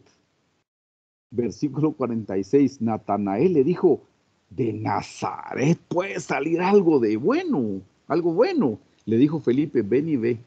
Miren, hermanos, ¿cómo habrá sido Nazaret? Que Natanael, cuando le están contando que Jesús de Nazaret, y le dijo, de Nazaret, le dijo, no, hombre, le dijo, pues ahí que hablarán, o sea, me imagino que le dijo, no, si ahí son una escoria, y no, hombre, ¿cómo puede haber algo de ahí? Miren, hermanos, el 5 es fe para vivir en un lugar sin reputación. Yo no sé si usted alguna vez dijo, ¿cómo no nací en Estados Unidos, hermanos, o en Inglaterra, ojitos celestes, pelito rubio, y bueno, y otras cualidades? Usted nació en el lugar correcto, en el país correcto, con la familia correcta, y tiene el lugar correcto, porque usted está viviendo de acuerdo a la voluntad del Señor Jesús. Usted no escogió dónde nacer, eso lo escogió el Señor. Usted no escogió, de su nacimiento no escogió nada. El Señor Jesús vivió, dice, una vida, note, el Señor Jesús vivió una vida sin reputación. Y les quiero contar esto, por eso se los puse aquí, y qué bueno que se lo dejé en la presentación. Esta semana un hermano de un grupo de estudio que tenemos, de otro grupo de estudio, que no es de nuestra iglesia, y a mí me encanta trabajar con gente que no es de la iglesia, porque pues es gente bastante agradecida. La gente de la iglesia a veces ya pues está cansado de oírlo a uno y cansado de oír los principios bíblicos. Pero esta persona después de mucho tiempo se acercó, está pasando por una gran tribulación, pero gran tribulación económica como nunca antes, y me dice, miren, gracias porque la palabra que he recibido en el grupo de estudio me ha ayudado, he aprendido a vivir, he comprendido que todas las cosas se ayudan a bien, que Dios no solo me lleva a exaltación, sino que también me lleva a humillación. He entendido, me dijo, que todo viene de la mano del Señor, no es que Dios esté enojado conmigo, no es que el diablo se me coló, no es que yo esté cometiendo algún pecado, o sea, entiendo que esta es la voluntad de Dios y eso me ha traído paz, así es que yo le doy gracias, me dijo el hermano. Y le digo, mire, pues qué bueno, de eso se trata este mensaje. Yo también he pasado por grandes tribulaciones en mi vida con la vida de mis hijos, y estas son las enseñanzas que me han fortalecido, me han ayudado a seguir adelante. Y a seguir adelante bendiciendo al Señor, no refunfuñando ni alegando. Entonces me dijo él, qué cosa más linda, me dijo, mire, fíjese que mi pastor me dijo, me prohibió, ya hace ratos que yo había oído de su iglesia, me dijo. Y una vez que le conté a mi pastor, me dijo, me prohibió que yo llegara a su iglesia porque me dijo que ustedes eran una secta, me dijo, por la forma como ustedes alaban. Y a mí me dio risa, hermanos, porque pues no es el primero que lo dice, le digo yo. ¿Y qué cosa? Porque les encanta la palabra, lo que no les gusta es la manera como nosotros alabamos. Y entonces, ¿por qué se los menciono? Porque miren, pues por alabar al Señor de la manera como alabamos nos llaman secta. O sea, pues qué lindo, porque no tenemos reputación. No nos están diciendo que somos maravillosos, no nos están diciendo que somos lindos. No, están diciendo que nosotros somos una secta por la forma como alabamos al Señor. Miren, hermanos, si vamos a perder la reputación, que sea por hacer lo correcto, no por ser malhechores, no por ser maleantes, no por hacer cosas anómalas. No, si vamos a perder la reputación, que sea precisamente, hermanos, porque estamos cumpliendo y agradando al Señor Jesús. Por eso se los anoté. Otra cosa que les anoté con relación a esto es que Mical se burló del rey David precisamente con la alabanza. Si han leído ese pasaje, dice que cuando llevaban el arca, David estaba carando. Carar significa dar vueltas violentamente con gritos desenfrenados de júbilo. Así es que Mical se burló del rey David porque él había danzado frente al arca, y David dijo, y la próxima vez, y la próxima vez seré más vil por causa de Jehová. Y lo interesante es que Mical quedó estéril. Yo por eso a la gente, cuando le invito a la iglesia y todo, le explico un poquito, y le digo, mire, si algo no lo entiende, no lo critique, no diga esto del diablo. Mejor diga, lo voy a guardar en mi corazón, lo voy a investigar, y guárdelo. A su tiempo el Señor le va a dar el entendimiento, pero no señalemos lo que no entendemos. Mical no entendió la alabanza y lo juzgó, lo criticó, y ella quedó estéril. Ella, pues obviamente en lo natural, pero quien juzga y critica las cosas del espíritu queda estéril en lo espiritual. Entonces yo ese consejo se lo doy a todo el mundo. Mire, lo que no entienda, no lo critique. Otra cosa interesante que les tengo que contar con relación a la reputación es este ejemplo. María, la madre del Señor Jesús, estuvo dispuesta a perder su reputación con tal de que Cristo fuera formado dentro de ella. ¿Recuerdan ustedes, hermanos, que cuando María, la madre del Señor Jesús, resultó esperando bebé del Espíritu Santo, no se había casado todavía con José? Por eso dice que José en secreto quiso dejarla a ella, hermanos, porque pues lo había deshonrado. Pero lo quiso hacer en secreto porque José, no cabe duda que era una persona bien piadosa, hermanos. Porque él la quiso dejar en secreto para que a María no la lapidaran, no la apedrearan, porque eso es lo que le correspondía a ella, según el Antiguo Testamento, y aquí todavía estamos en el Antiguo Testamento. Ella tenía que morir lapidada. En otras palabras, hermanos, ella se arriesgó a morir con tal de dar a luz al Señor Jesucristo. A ella pudieron haber dicho que había cometido algún pecado, alguna falta, porque no se había casado. Y ustedes saben que la gente sabe hacer las cuentas, hermano. Bueno, se casó en agosto y como que tuvo el bebé ahorita en diciembre, dice, o sea, ya iba adelantada.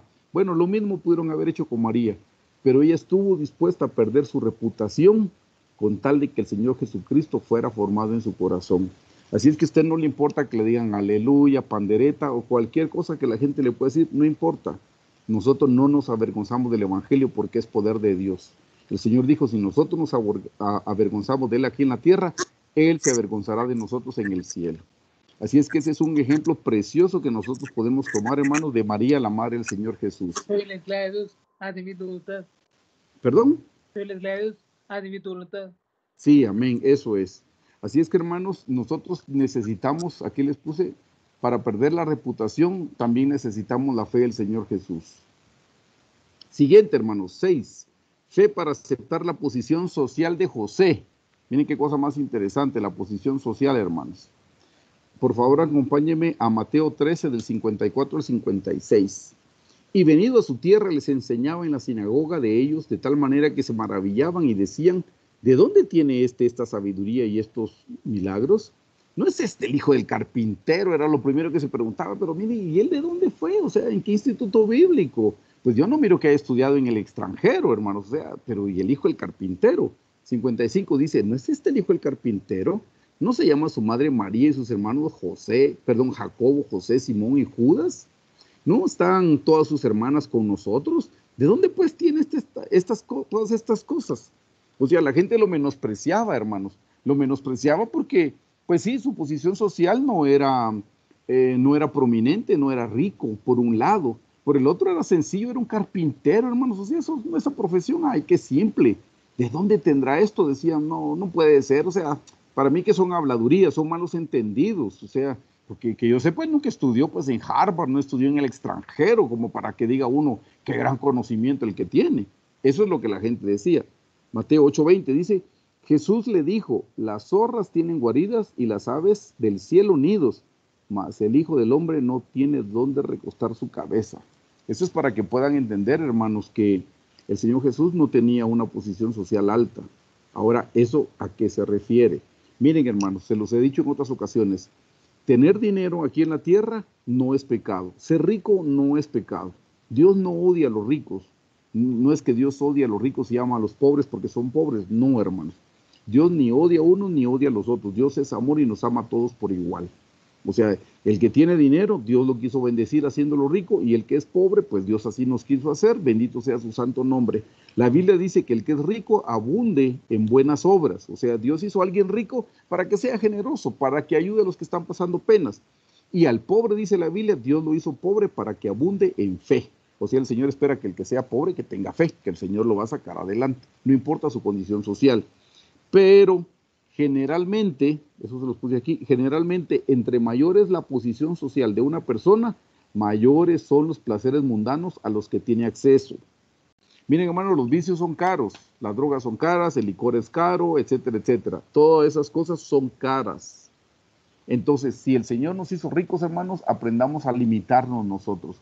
¿Por qué el Señor Jesús no tuvo una posición social alta? Porque nos estaba limitando, nos está enseñando, hermanos. El Señor Jesús limitó su posición social para darnos fe, para limitarnos de todos los placeres que el mundo ofrece. Si el Señor a usted lo hizo rico, qué bueno, hermanos, gracias a Dios.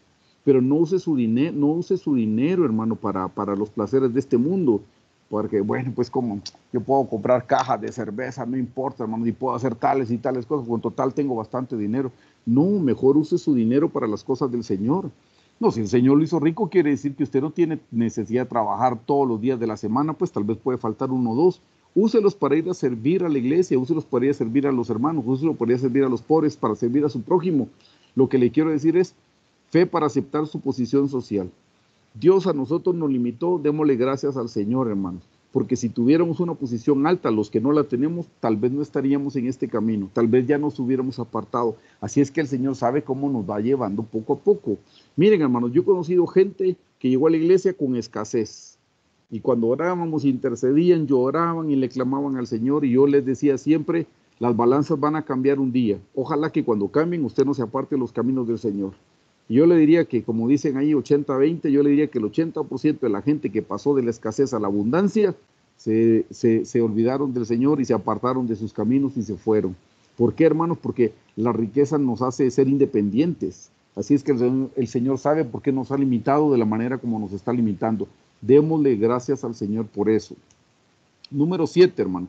Fe para lavar los pies de sus discípulos, incluyendo los de Judas. Juan 13, del 4 al 5. Se levantó de la cena y se quitó su manto y tomando una toalla se la ciñó. Luego puso agua en un lebrillo y comenzó a lavar los pies de sus discípulos y a enjugarlos con la toalla con que estaba ceñido. Hermanos, hemos hablado en otras ocasiones que lavarse los pies significa perdonar. ¿Se recuerda cuando a los discípulos iban de 2 en 2? El Señor dijo, cuando en un pueblo no lo reciban, sacúdense el polvo de los pies. Cuando uno no sabe mucho, piensa que sacudirse el polvo de los pies es decirle, ay, van a ver, bandidos, me las van a pagar porque no me recibieron. Yo soy profeta del Señor y declaro que juicio les va a caer porque no me quisieron recibir en su casa. Pues no, eso no puede decir porque Dios no es así, hermanos, Dios es amor. Lo que significa quitarse el polvo de los pies es que nosotros tenemos que aprender a perdonar. Eso significa perdonar. Así es que, hermanos, para perdonar se necesita fe también. Se necesita mucha fe para perdonar. Hay gente que no perdona, pero es porque no tiene fe en la palabra del Señor. Porque ¿qué dice la palabra del Señor? Solo en el Padre Nuestro dice, y perdónanos nuestras ofensas, así como nosotros perdonamos a los que nos ofenden.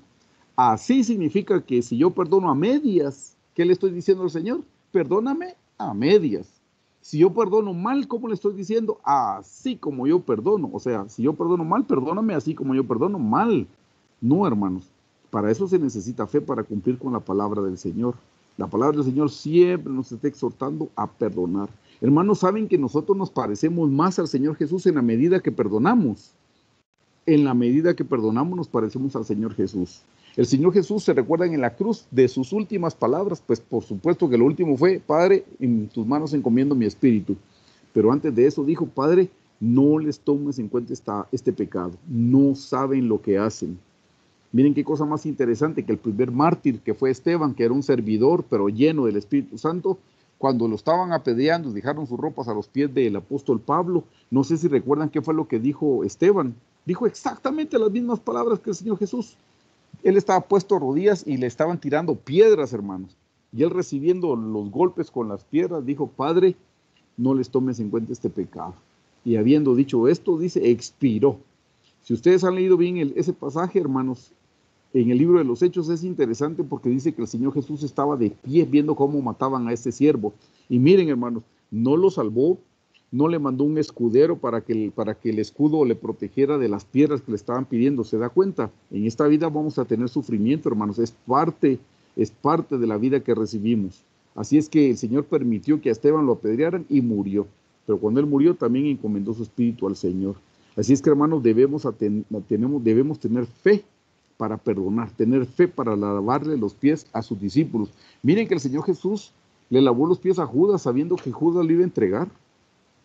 Así es que usted puede decir, pero ese no merece que yo le lave los pies, no merece que yo lo perdone porque es un maleante, anda engañando a la gente, anda estafando a todos. Pues no importa, nosotros tenemos que aprender a perdonar a todos. Ejemplo donde dejó el Señor Jesucristo. Número 8, fe para sujetarse a la voluntad de Dios en el huerto. Y les puse claramente en dónde. Él se sujetó en todo, pero en el huerto. Hebreos 5:7 dice, Cristo en los días de su carne, ofreciendo ruegos y súplicas con gran clamor y lágrimas al que le podía librar de la muerte, fue oído a causa de su temor reverente. Eso ya lo hemos explicado en alguna ocasión. El Señor Jesús en el huerto se estaba muriendo y ahí fue donde le dijo, Padre, si es posible, pasa de mí esta copa. El Señor Jesús no estaba diciendo que no quería llegar a la cruz. Esa es una mentira del diablo. ¿Cómo no va a querer llegar a la cruz si la Biblia acabamos de leer que dice por el gozo puesto delante de él? O sea, el Señor Jesús cuando fue a la cruz fue gozoso, no fue enojado, no fue triste, no fue refunfuñando, no, él iba feliz. Dice la Biblia que por el gozo puesto delante de él recibió el menosprecio, el oprobio, dice. Así es que él iba contento porque con su sacrificio él nos salva. Él sabía que nos iba a salvar, así es que él fue feliz. Donde sí se estaba muriendo fue en el Getsemaní, y si él hubiera muerto ahí, no nos hubiera podido salvar. Por eso aquí claramente en Hebreos 5:7 de nuevo dice, y Cristo en los días de su carne, o sea, en los días que estaba aquí en el cuerpo físico, ofreciendo ruegos y súplicas con gran clamor y lágrimas al que le podía librar de la muerte, fue oído a causa de su temor reverente. Esa parte de fue oído a causa de su temor reverente, fue oído quiere decir que le concedieron lo que él pidió. Y si esto se refiriera a la cruz, pues en la cruz no lo oyeron porque ahí murió. Esto se tiene que referir al Getsemaní. Así es que les puse, esta es la muerte en el huerto de Getsemaní. Ahí oró para ser librado y así poder llegar a la cruz donde nos dio vida eterna. O sea, hermanos, nosotros necesitamos fe para dejar de hacer lo que nosotros queremos. Necesitamos fe para cumplir con la voluntad de Dios. Que esa sea nuestra oración en la mañana, hermanos, cuando oramos. Entre todas las cosas, digámosle, Señor, ayúdame a hacer tu voluntad del día de hoy. Señor, aquí está mi vida, te la entrego, haz de mí como tú quieras. Tú eres el amo y yo soy el siervo. Tú eres el alfarero y yo solo soy el barro en tus manos. Haz lo que tú quieras hacer conmigo, Señor. Yo estoy aquí para hacer tu voluntad. Que tú estés contento conmigo, que mi vida te agrade, Señor, que te agrade lo que digo, que te agrade lo que hago, que te agrade cómo miro, que te agrade todo, que te agrade el tono de las cosas que yo digo, porque a veces decimos cosas correctas, pero en el tono inapropiado, con un tono sarcástico, con un tono irónico. Bueno, Señor, aquí es perdóname y ayúdame, quiero agradarte con todo. Bendito sea tu santo nombre. Número 9, fe para vivir una vida sin éxito mundano. Miren qué cosas, como les digo, no nos pide, el Señor no nos pide ser gerentes, hombre, ¿cómo no nos pide esas cosas, verdad, hermanos? A nuestra carne le encantaría. Mateo 27, 39, 42, dice, y los que pasaban le injuriaban meneando la cabeza, eso es estando el Señor Jesús ya en la cruz. Versículo 40, y diciendo, tú que derribas el templo, que en 3 días lo reedificas, sálvate a ti mismo, si eres el Hijo de Dios, desciende de la cruz. Miren la prueba que la gente le pedía. Si de verdad eres el Hijo de Dios, sálvate a ti mismo y desciende de la cruz y creeremos. Versículo 41. Dice, de esta manera también los principales sacerdotes, escarneciéndole, y eso significa burlándose, con los escribas y los fariseos y los ancianos, decían, a otro salvó, a sí mismo no se puede salvar. O sea, eso es en tono irónico, hermanos, uno puede entender aquí. Ah, sí, ¿cómo no? Pues el gran Salvador a otro salvaba, tu fe te ha salvado, tu fe te ha salvado, y ahorita que él está aquí no se puede salvar. O sea, eso lo decían como una duda de incredulidad. A otro salvó, a sí mismo no se puede salvar. Si es el Rey de Israel, descienda ahora de la cruz y creeremos en él. Y hermanos, ¿el Señor Jesús bajó de la cruz? No, no bajó. Entonces, ¿creyeron en él? No, no creyeron en él. Ven, para ellos la muerte en la cruz eso no fue éxito, eso no es éxito. Y miren, hermanos, cuánta gente mide el éxito por lo que puede alcanzar en esta vida. Y tal vez hay gente que no está alcanzando nada en la vida espiritual. Y aquí tienen logros, y tener logros no es malo si vienen de la mano del Señor, hermanos. Pero que no sea lo más importante y que su corazón no esté puesto en eso. Lo más importante es alcanzar el éxito, hermanos, haciendo la voluntad de Dios. Ya se los he dicho en otras ocasiones, me encanta. Marcos Brunet tenía su frase muy linda que decía, lo peor que le puede pasar a un cristiano es tener éxito en algo que Dios no le mandó hacer. Tener éxito en algo que Dios no le mandó hacer. Y aquí podemos ser, a veces uno hasta piensa, pues no quiero tener éxito mundano, pero quiero ser el pastor más famoso, el predicador más reconocido. Pues sigue siendo éxito mundano, hermanos, porque si no era la voluntad de Dios, sigue siendo mundano, porque ¿para qué quiero esas cosas? ¿Para glorificar al Señor o para exaltar mi nombre? Esa es la pregunta. ¿Esto a quién glorifica? ¿A Dios o a mi carne? Esa es la pregunta que uno se tiene que hacer cada vez que va a hacer algo. ¿Esto para qué lo hago?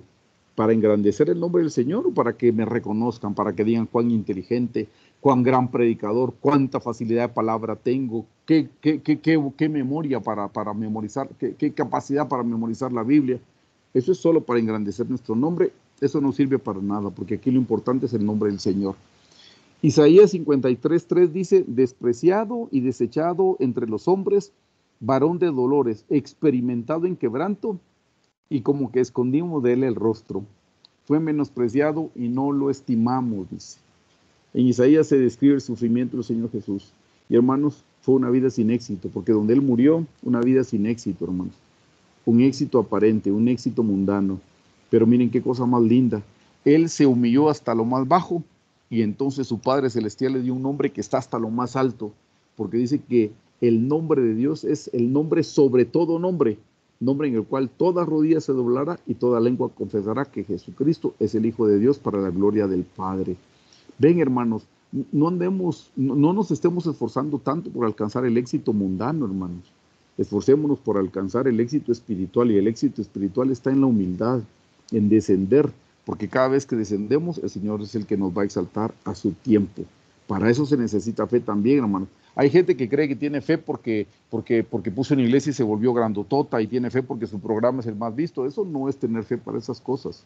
Eso no, hermanos. Eso, contratando a gente que trabaja en lo secular, podemos alcanzar todas esas buenas cosas, hermanos. No, aquí lo importante es si estamos cumpliendo con la voluntad directiva del Señor para nuestra vida. Dios tiene un plan para cada uno, y lo importante es que cumplamos con esa voluntad. En el 9, siempre hablando de la fe para vivir una vida sin éxito mundano, dice: el verdadero éxito no es aquí en la tierra, el verdadero éxito es en la eternidad. ¿De qué sirve al hombre que gane todo el mundo y pierda su alma?, dice la Biblia. Y eso está escrito para cristianos, no para gente que no es cristiana. El verdadero éxito es conocer a Dios y hacer su voluntad. Lo peor que le puede pasar a un cristiano es tener éxito en algo que Dios no le mandó a hacer. Palabras de Marcos Brunet. Aún buscar el éxito religioso es pecado. Dice: en aquel día me dirán, en tu nombre profetizamos, echamos fuera demonios, en tu nombre hicimos muchos milagros, y yo les diré: apartado de mí, hacedores de maldad. Necesitamos fe para vivir una vida sin éxito mundano. Y esta es la última, hermanos: fe para venir a vivir a vasijas mortales. Miren la fe del Señor Jesús. Y este es el número 10. Primera de Corintios 4:7. Pero tenemos este tesoro en vasos de barro. Esos vasos de barro somos nosotros. Pero tenemos este tesoro en vasos de barro para que la excelencia del poder sea de Dios y no de nosotros. ¿Se dan cuenta? La fe es del Señor y no de nosotros. Y aquí la explicación. El Señor Jesús vino a vivir a estas vasijas mortales, imperfectas, finitas y pecadoras, para transformarnos de adentro hacia afuera. Tengamos fe en la obra del Señor Jesús dentro de nosotros, y que Él la va a completar. Así dice la Escritura, hermanos. Entonces, cuando nos veamos, veámonos como lo que somos: vasijas mortales, seres mortales, terrenales, finitos, pecadores. Pero si Jesús está en nosotros, Él puede transformarnos, Él puede hacer un cambio de adentro hacia afuera. La Biblia dice que Él va a perfeccionar la obra hasta el día de Jesucristo. Así es que no desmayemos, sigamos caminando, y si pecamos y nos caemos, levantémonos en arrepentimiento, pidámosle perdón al Señor y sigamos caminando. No importa que fallemos, hermanos. Dios sabe que vamos a fallar. Para eso vino Él. No había otra manera de salvarnos. Para eso vino Él, murió en la cruz y ahora nos da su sangre. Para que cada vez que pequemos, decimos: Señor, perdóname, pequé. Te pido perdón y límpiame. Y el Señor nos perdona y nos limpia de todo pecado. Así es que eso es todo lo que tengo para hoy. No sé si ustedes quieren comentar algo, hermanos. Pastor, Tremendo, disculpe, pastor. yo Perdón. tengo Adelante, una Ron. pregunta. Ajá, dígame. Si nosotros ya nos bautizamos en el nombre del Señor, en aguas, bajo el nombre del Señor Jesucristo, ¿es necesario volverse a bautizar? No, hermano Rodolfo, para No. nada. Solo una vez se necesita uno bautizar. Lo importante es que usted esté consciente que sí mencionaron el nombre de Jesús. Porque en el libro de los Hechos, qué buena pregunta la que me hizo, en el libro de los Hechos se menciona que el bautismo no es Padre, Hijo y Espíritu Santo. Ya hemos hablado en este grupo que Padre, Hijo y Espíritu Santo no son nombres, son atributos. Así es. Que el nombre del Padre, del Hijo y del Espíritu Santo es Señor Jesucristo. Si usted ya fue bautizado, no importa la iglesia donde sea bautizado. Mire, pues en el bautismo, hermano, no importa la iglesia, no importa la persona que lo bautiza, no importa el agua, si es en el río Jordán o es una piscina. Lo que importa es el nombre del Señor Jesucristo. Eso es lo más importante. Si cuando lo bautizaron en aguas invocaron el nombre del Señor Jesús, suficiente, no tiene que bautizarse de nuevo. Y pensando hipotéticamente, porque Ajá. yo la verdad no me recuerdo. Ese era mi Estoy punto. seguro que sí. ¿Por qué está seguro? Porque ese momento para mí fue inolvidable. No, pero usted oyó que mencionaron Sí, Señor Sí. Jesucristo. Ah, no, Sí. si lo oyó, quédese tranquilo, ahí estamos, ajá. Mire, esta es una pregunta bien importante y qué bueno que lo mencionó, pero no es porque usted sintió algo especial, que por cierto se siente, pero le voy a contar. Hay gente que tiene la duda también con el bautismo en el Espíritu Santo y me la han hecho, pero infinidad de veces. Mira, yo nunca he hablado en lenguas, pero cuando me pusieron la mano yo me caí. Y entonces como me caí tengo el bautismo en el Espíritu Santo. Pues la Biblia no dice que, la Biblia dice en el libro de los Hechos que la manifestación visible es orar en otras lenguas. Y pues, Pero hay gente que me dice, no, yo todavía no oro, pero me caí. Y tuve algo lindo cuando me caí. Y le digo, no, no es por lo lindo que tuvo. O sea, qué bueno que tuvo una experiencia, pero aquí lo importante es que la manifestación, la demostración es hablar en otras lenguas. Entonces, igual le aclaro a usted, no es que haya sentido algo lindo, no, seguro que sí, pero acuérdese que también hay emociones. No, lo importante es si usted escuchó que dijeron Señor Jesucristo, eso es todo lo que necesitamos saber. Ahora, yo le digo una cosa porque generalmente eso pasa. Yo, cuando acepté al Señor Jesús en una iglesia evangélica, pero era bautista. Precisamente lo más importante para la iglesia bautista es eso, el bautismo. Pero ellos no mencionan el nombre del Señor Jesús. Ellos dicen Padre, Hijo y Espíritu Santo. Yo lo tenía clarito. Entonces, cuando yo iba a la iglesia, se lo conté al hermano Carlos en una enseñanza que él dio y me dijo, necesitas el nombre. Entonces ahí me dijo, si está dando, diga, sarampión y no te acuerdas si de niño te pusieron la vacuna, ¿qué haces? Pues me la pongo, ajá, me dijo. No es porque me tenga que estar bautizando cada vez y porque se tenga que bautizar nuestra iglesia, porque ya le dije, no es la iglesia, ni la persona, ni el agua, es el nombre del Señor Jesucristo. Si usted está bien segurito, ni se preocupe. Si no está seguro, ya le dije lo de la vacuna. Exacto, a eso iba, porque si no estoy seguro, yo sería un candidato número 1 para bautizarme otra vez, pastor. Y le digo una cosa, por su pregunta no está seguro, porque si no, no me lo hubiera preguntado. Ya de ahí Sí, yo sabía que no estaba seguro. sí, ajá. Sí, así es que Bueno, quédese en la lista. Vamos a hablar con el hermano exacto, así Bismarck, que es. él es el encargado de eso, ajá. No, y otra cosa, le iba a comentar, fíjese que yo conozco una iglesia y una comunidad también donde que para ellos lo más importante es la sanación y las promesas. Ellos hablan mucho de fe en las promesas de Dios. Ah, pero Pero si yo es la siempre palabra he de Dios, entendido, sí, ajá. ajá, pero yo siempre he entendido, como usted mencionó hace un momento, que lo más importante para el Señor es que no muramos, sino que lo más importante para Él es salvarnos, Ujú. ¿verdad? O sea, en pocas palabras, el Señor nos puede sanar, nos puede prosperar, nos puede, no sé, pero lo más importante para Él es que tengamos fe en el Señor Jesucristo para que no muramos. Eso es lo que yo he entendido. No Dos sé si cosas, estoy mal. dos cosas son bien importantes. De tal manera amó Dios al mundo que ha dado su Hijo unigénito para que todo aquel que en él cree no se pierda, mas tenga vida eterna, salvación. Mm, Y la otra segunda cosa más importante es que todos alcancemos la estatura del varón perfecto, que ya. lleguemos a ser la esposa del Cordero. Eso es lo Ah, más importante, las dos cosas más importantes. Anabela tiene una pregunta, pastor. Ah, sí. Hermana Anabela, por favor, a la orden. ¿Qué tal? ¿Cómo están? Buenas noches. Buenas noches. Buenas Me noches. surgió una pregunta, pastor, Dígame. cuando usted estaba haciendo la pregunta de la circuncisión del Señor. Ujú. Eso también tiene que ver con que nacemos de pecado. Sí, sí, mire, eso tiene que ver, mire, hay personas que preguntan, por ejemplo, con los bebecitos, mire, pero ¿qué? ¿El bebecito es pecador o no es pecador? ¿Qué piensan ustedes? Yo lo voy a contestar, pero ahora les quise hacer la pregunta para ver qué piensan los demás. Así confirmo de una vez si están ahí o nos dejaron solitos a nosotros.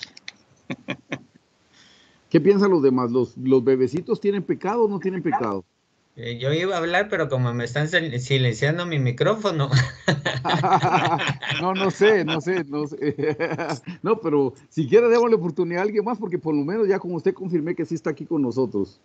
Pero el hermano LF, el hermano FR, o sea, RL. Aló, Aló, aló. aló. Adelante, Yo creo Fernando. que sí, yo creo que sí nacemos con el pecado original. Eso. ¿Cuál? Ajá, Sí, estoy de acuerdo. Sí. están de acuerdo. Hacemos con el pecado. Ajá, muy bien. Miren, hermanos, Yo gracias. digo que no. Nosotros pensamos que no. Que no, un bebecito es Que no. santo, digamos, no tiene ningún pecado. No, porque no es consciente de sus acciones. Ah, ok. Va, déjenme buscar los versículos bíblicos. Ok, le digo en... Ahorita les voy a contestar, ¿no? Por favor, quiero que me busque, alguien que me busque el Salmo 51:5.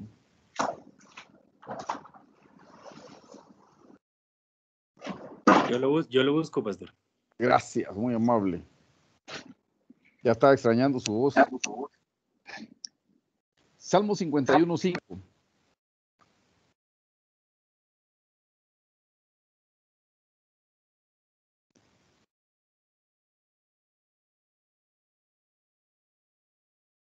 Ok, ahorita, permítame, se me cerró. Ahorita lo jalo rápido. Y si me puse lento yo. 51:5. Dice, yo sé que soy malo de nacimiento. Pecador me concebió mi madre. Pecador me concebió. ¿Qué versión tiene usted ahí, perdón? Esa es la NBI. ¿Cuál quiere que le busque? La Reina Valera, si quiere, o las Américas. Reina Valera 60 dice, 60. he aquí en maldad he sido formado, y en pecado me concebió mi madre. Ven, hermanos, y eso lo está diciendo. La de las Américas dice, he aquí yo nací en iniquidad y en pecado me concebió mi madre. Correcto. Ven, hermanos, ahí está diciendo que todos nacemos en pecado, porque todos somos descendientes de Adán. Miren, hermanos, esto es como las maldiciones que se heredan hasta la tercera y cuarta generación. Una vez que Adán pecó, a partir de ahí todos nacimos en pecado, hermanos. Todos nacimos en pecado. Entonces, aunque sea un bebecito de 2 horas, de 1 hora de nacido, ya trae el pecado en su ADN. Mire, a un bebé, ¿quién le enseña a hacer berrinche? Pregunto. O sea, nadie le enseña, pero el bebé hace berrinche a la primera, pues no le lleve la parte. Dígame. Disculpe la interrupción y disculpe mi ignorancia. No tenga pena. Una persona muere siendo niña si nació siendo niño, si nació en pecado. ¿A dónde se va? ¿A dónde iría? ¿Alguien tiene esa respuesta, hermanos? Esa es así Pues, preguntona. Yo quisiera aportar... Perdón, adelante. Yo digo que Dios en su misericordia, eso es lo que yo pienso, que Dios, que nacemos en pecado, pero Dios en su misericordia los recoge. Okay. Eso es lo que yo pienso, o sea, son salvos. Yo considero que sí, son salvos y si un bebé nace y muere, Dios los recoge. Ok. ¿Alguien tiene la respuesta? Iba a decir algo, hermano Ervin. Sí, pero yo iba a decir algo en relación a lo que dijo Gilberto al inicio, de que los bebés no pueden pecar porque no tienen conciencia. Yo creo que, personalmente creo que ellos no tienen conciencia de las consecuencias de sus actos, porque, digamos, no tienen esa capacidad de entendimiento, pero que, como usted lo dijo, hacen el berrinche, es justamente hacer, digamos, algo que es contrario, y podría ser incluso... podría ser una rebeldía, por ejemplo, o un chiquito que le quita un juguete a otro, ahí podemos ver egoísmo, o sea, son muchas cosas que pudiésemos nosotros tildar como pecados, aunque en efecto ellos quizás no lo hacen con la intención o con la o estando claro pues del daño que pueden causar a los demás. Sí, es cierto. Dígale a un niño que no haga tal cosa, ¿qué cree que va a hacer? ¿Le va a hacer caso? O sea, diga a un niño que no lo haga, es lo primero que va a hacer. Y justo ayer me acordaba con mi esposa, mi hija estaba chiquitita cuando pusimos un calentador, un hornito tostador. Y yo me acuerdo que, como vi, le digo, eso quema, pero ¿cómo le explico que quema? Una niñita quema. Entonces le acerqué la manita y le dije, no, eso no se toca, no se toca. Ya sabe, lo tocó y se quemó. Y ayer nos estaban recordando y me dice, sí, hablando del pecado. Pero vimos la primera cita que le dio el hermano Garvey. Ahí es el rey David hablando y dice, en pecado me concibió mi madre, dice, o sea, en iniquidad fui formado, en pecado me concibió mi madre.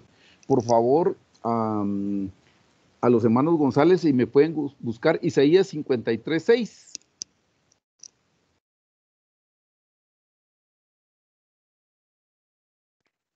Ahorita, pastor, No Isaías tenga pena. 56, 6. Perdón, dije mal, 53, 6, disculpe. ¿Isaías qué? 53, 6. Sí.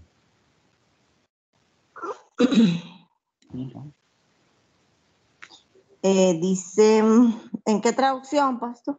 Si quiere una nota nueva, porque la nueva lo parafrasea mucho, una Reina Valera 60 o una Las Américas. Va.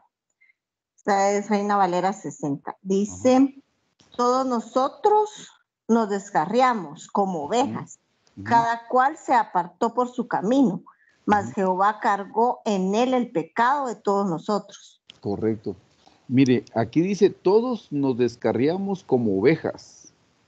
Yo no me recuerdo qué dice, qué versión es la que dice, todos nos descarriamos desde la matriz, dice.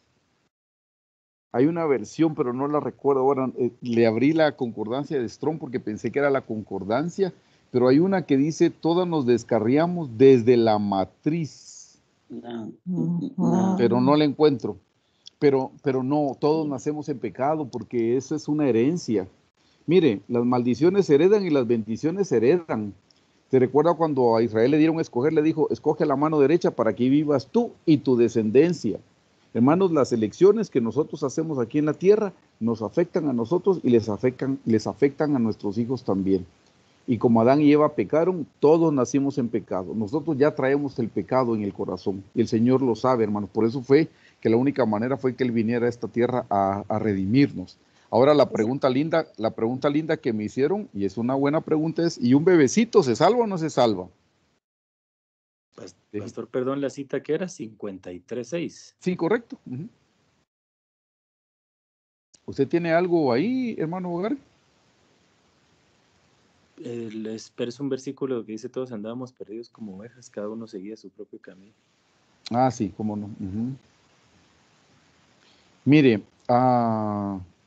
déjeme ver si encuentro el versículo bíblico, porque hay un versículo bíblico y le voy a dar la explicación. Esa explicación no solo me la dio el pastor, también la da el hermano Fernando Solares, con él la oí yo la primera vez, y hay otro pastor en Estados Unidos muy especial que da también la misma explicación. Yo le voy a buscar el versículo bíblico, pero voy a tratar de acordarme, pero la explicación es, un bebecito se salva toda vez que tenga por lo menos uno de los padres salvos.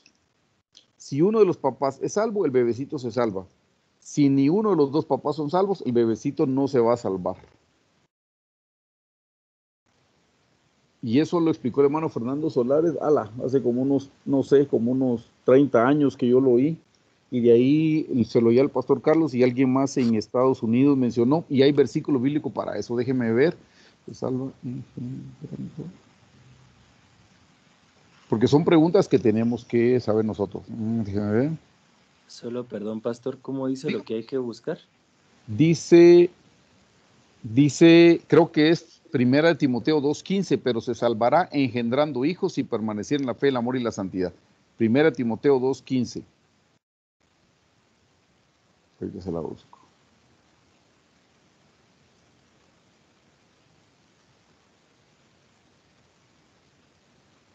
Sí, aquí lo tengo. Ahí la tiene. Dice, en el 14 dice en el 13, porque Adán fue formado primero, después Eva. Y Adán no fue engañado, sino que la mujer siendo engañada incurrió en la transgresión, pero se salvará engendrando hijos y permaneciera en fe, amor y santificación con modestia. Este es el versículo que yo oí con el hermano Fernando Solares, como le digo, hace como unos 30 años, y ellos daban la explicación que un bebecito que muere al poquito tiempo de nacer o chiquitito, toda vez que tenga uno de los dos padres que sea salvo, se salvará. Si los padres no son salvos, lamentablemente el bebé no se salva. Ahora, hermanos, eso es bien difícil de entenderlo aquí, pero creo que en alguna ocasión les contamos a ustedes que nosotros ya existíamos en forma de alma y de espíritu antes de estar en esta tierra. No sé si lo recuerdan. Sí, pastor. Sí. Yo quería mencionar eso. Ajá. ¿Qué tiene? ¿Se acuerda que cuando el demonio hizo las contrataciones, algunos excelente. Ese es el pasaje. escogieron un lado y otros escogieron otro lado, ¿verdad? Si un desde ahí bebecito, venimos algunos ajá, ya con nuestro... ya cercados y otros no vienen cercados. Si Sí. un bebecito, digamos, esa es un alma, para nosotros es un bebé, pero es un alma. Si esa alma eligió rechazar al Señor, si ya rechazó al Señor, va a venir aquí, y si va a morir, era porque ya había rechazado al Señor. Porque miren, hermanos, Dios es amor. La Biblia claramente dice que Él no quiere que nadie se pierda, sino que todos procedamos al arrepentimiento. Por eso cuando estudiamos la Biblia, tengamos en mente los principios bíblicos, porque en la Biblia, en primer lugar, no hay contradicciones. En segundo lugar, si Dios es bueno, no puede hacer cosas malas. Si Dios es amor, no puede hacer cosas como, ay, pero qué malo Dios entonces con ese bebecito, porque entonces sería malo. No, no es malo, hermanos, pero eso obedece a las elecciones que nosotros hicimos en la eternidad pasada. Hay gente que va a venir y que de todos modos va a caminar bien con el Señor, va a tener gente que le hable del Señor y de todos modos va a elegir mal. Esa fue su elección en la eternidad pasada. A ellos son a los que les cuesta elegir aquí, y hay gente que nunca va a elegir por el Señor, desafortunadamente. Acuérdense, hermanos, que el diablo contaminó a un tercio de los ángeles, a un tercio de los animales y a un tercio de la humanidad. Entonces va a haber gente que definitivamente no se va a salvar porque esa fue su elección. Ellos claramente, miren, hermanos, aquí es difícil aceptar al Señor porque no tenemos ningún recuerdo, pero cuando estábamos en la eternidad pasada conociendo a Dios que es bueno, conociendo al diablo como es, y todavía la gente escogió por el diablo, entonces usted dice qué clase de corazón tenían esas almas que de todos modos escogieron por el diablo. Miren, en el milenio va a estar apresado el diablo por 1000 años, va a haber paz y tranquilidad, y lo sueltan un poco de tiempo, dice, y todavía hay gente que va a escoger por el diablo. No, hombre, pero ¿y ahí qué pasa? Dice uno. Bueno, es gente que tiene de torcido su corazón. Miren, hermanos, cuánta gente viene para hacer mal, perdón, gente que hace atrocidades con sus hijos, o sea que ni mencionarlo está bueno que lo hagamos en el estudio bíblico, pero hay gente que hace cosas vergonzosas, perversiones con sus hijos. ¿Cómo se les puede ocurrir hacer esas cosas? Y uno no sabe si uno de esos iba a ser uno de esos bebecitos que nació en un hogar que no eran cristianos. Solo confiemos en la omnisciencia de Dios. Dios es omnisciente, Él lo sabe todo, hermanos, y Él va a escoger lo mejor para la humanidad. Él va a escoger siempre lo mejor para nosotros y siempre va a estar tocando la puerta de nuestro corazón. Yo esto es lo poco que les puedo mencionar con relación a lo que me dijeron ahorita. No sé si les hay una pregunta de Leo, pastor, perdón. Dígame, hermano Leito. Que es bastante complicada responder así en 2 minutos. Dice, ¿qué es la eternidad pasada? Cabal, dijo usted. Mire, hermano Leo, nosotros somos cuerpo, alma y espíritu. El cuerpo nos lo dieron nuestros papás, por eso es que tenemos las características que tenemos, el ADN, que si tenían diabetes, tenemos diabetes, eso es el cuerpo. Pero el alma y el espíritu, el alma es donde radican los sentimientos, las emociones. En el alma está la imaginación, están los afectos, el cariño, en el alma está la memoria.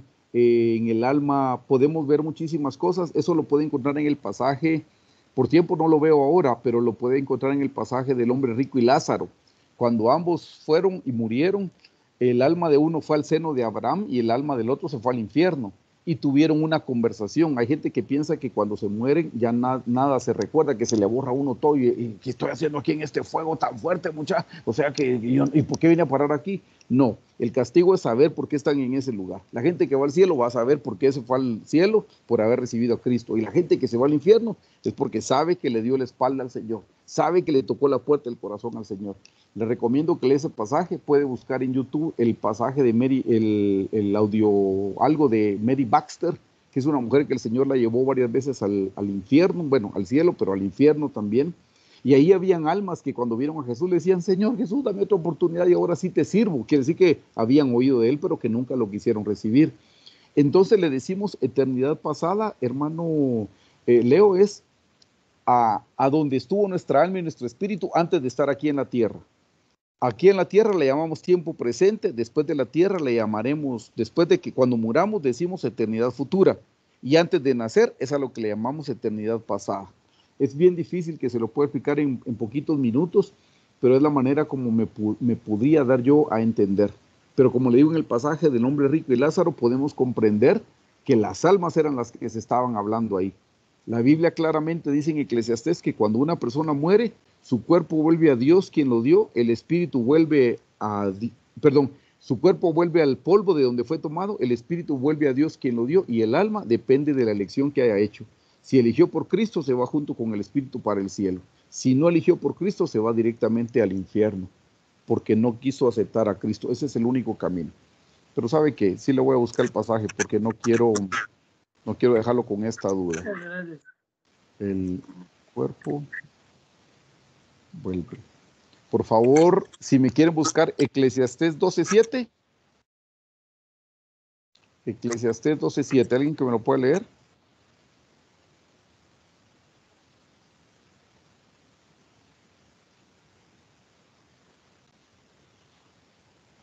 Ahí, pastor.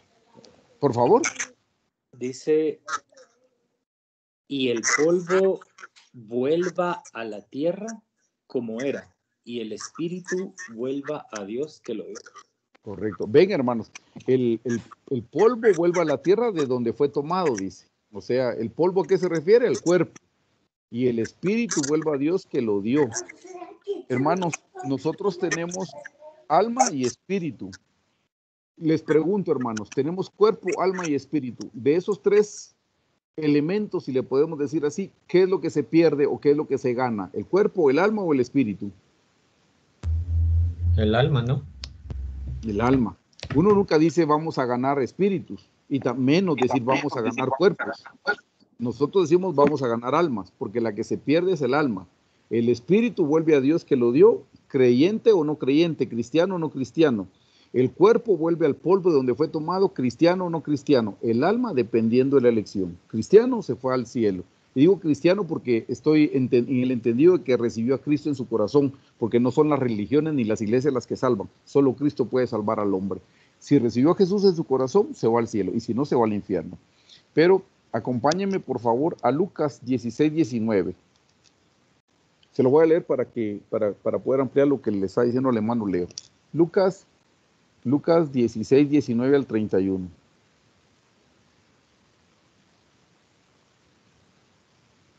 Si lo tienen, me dicen amén, por favor.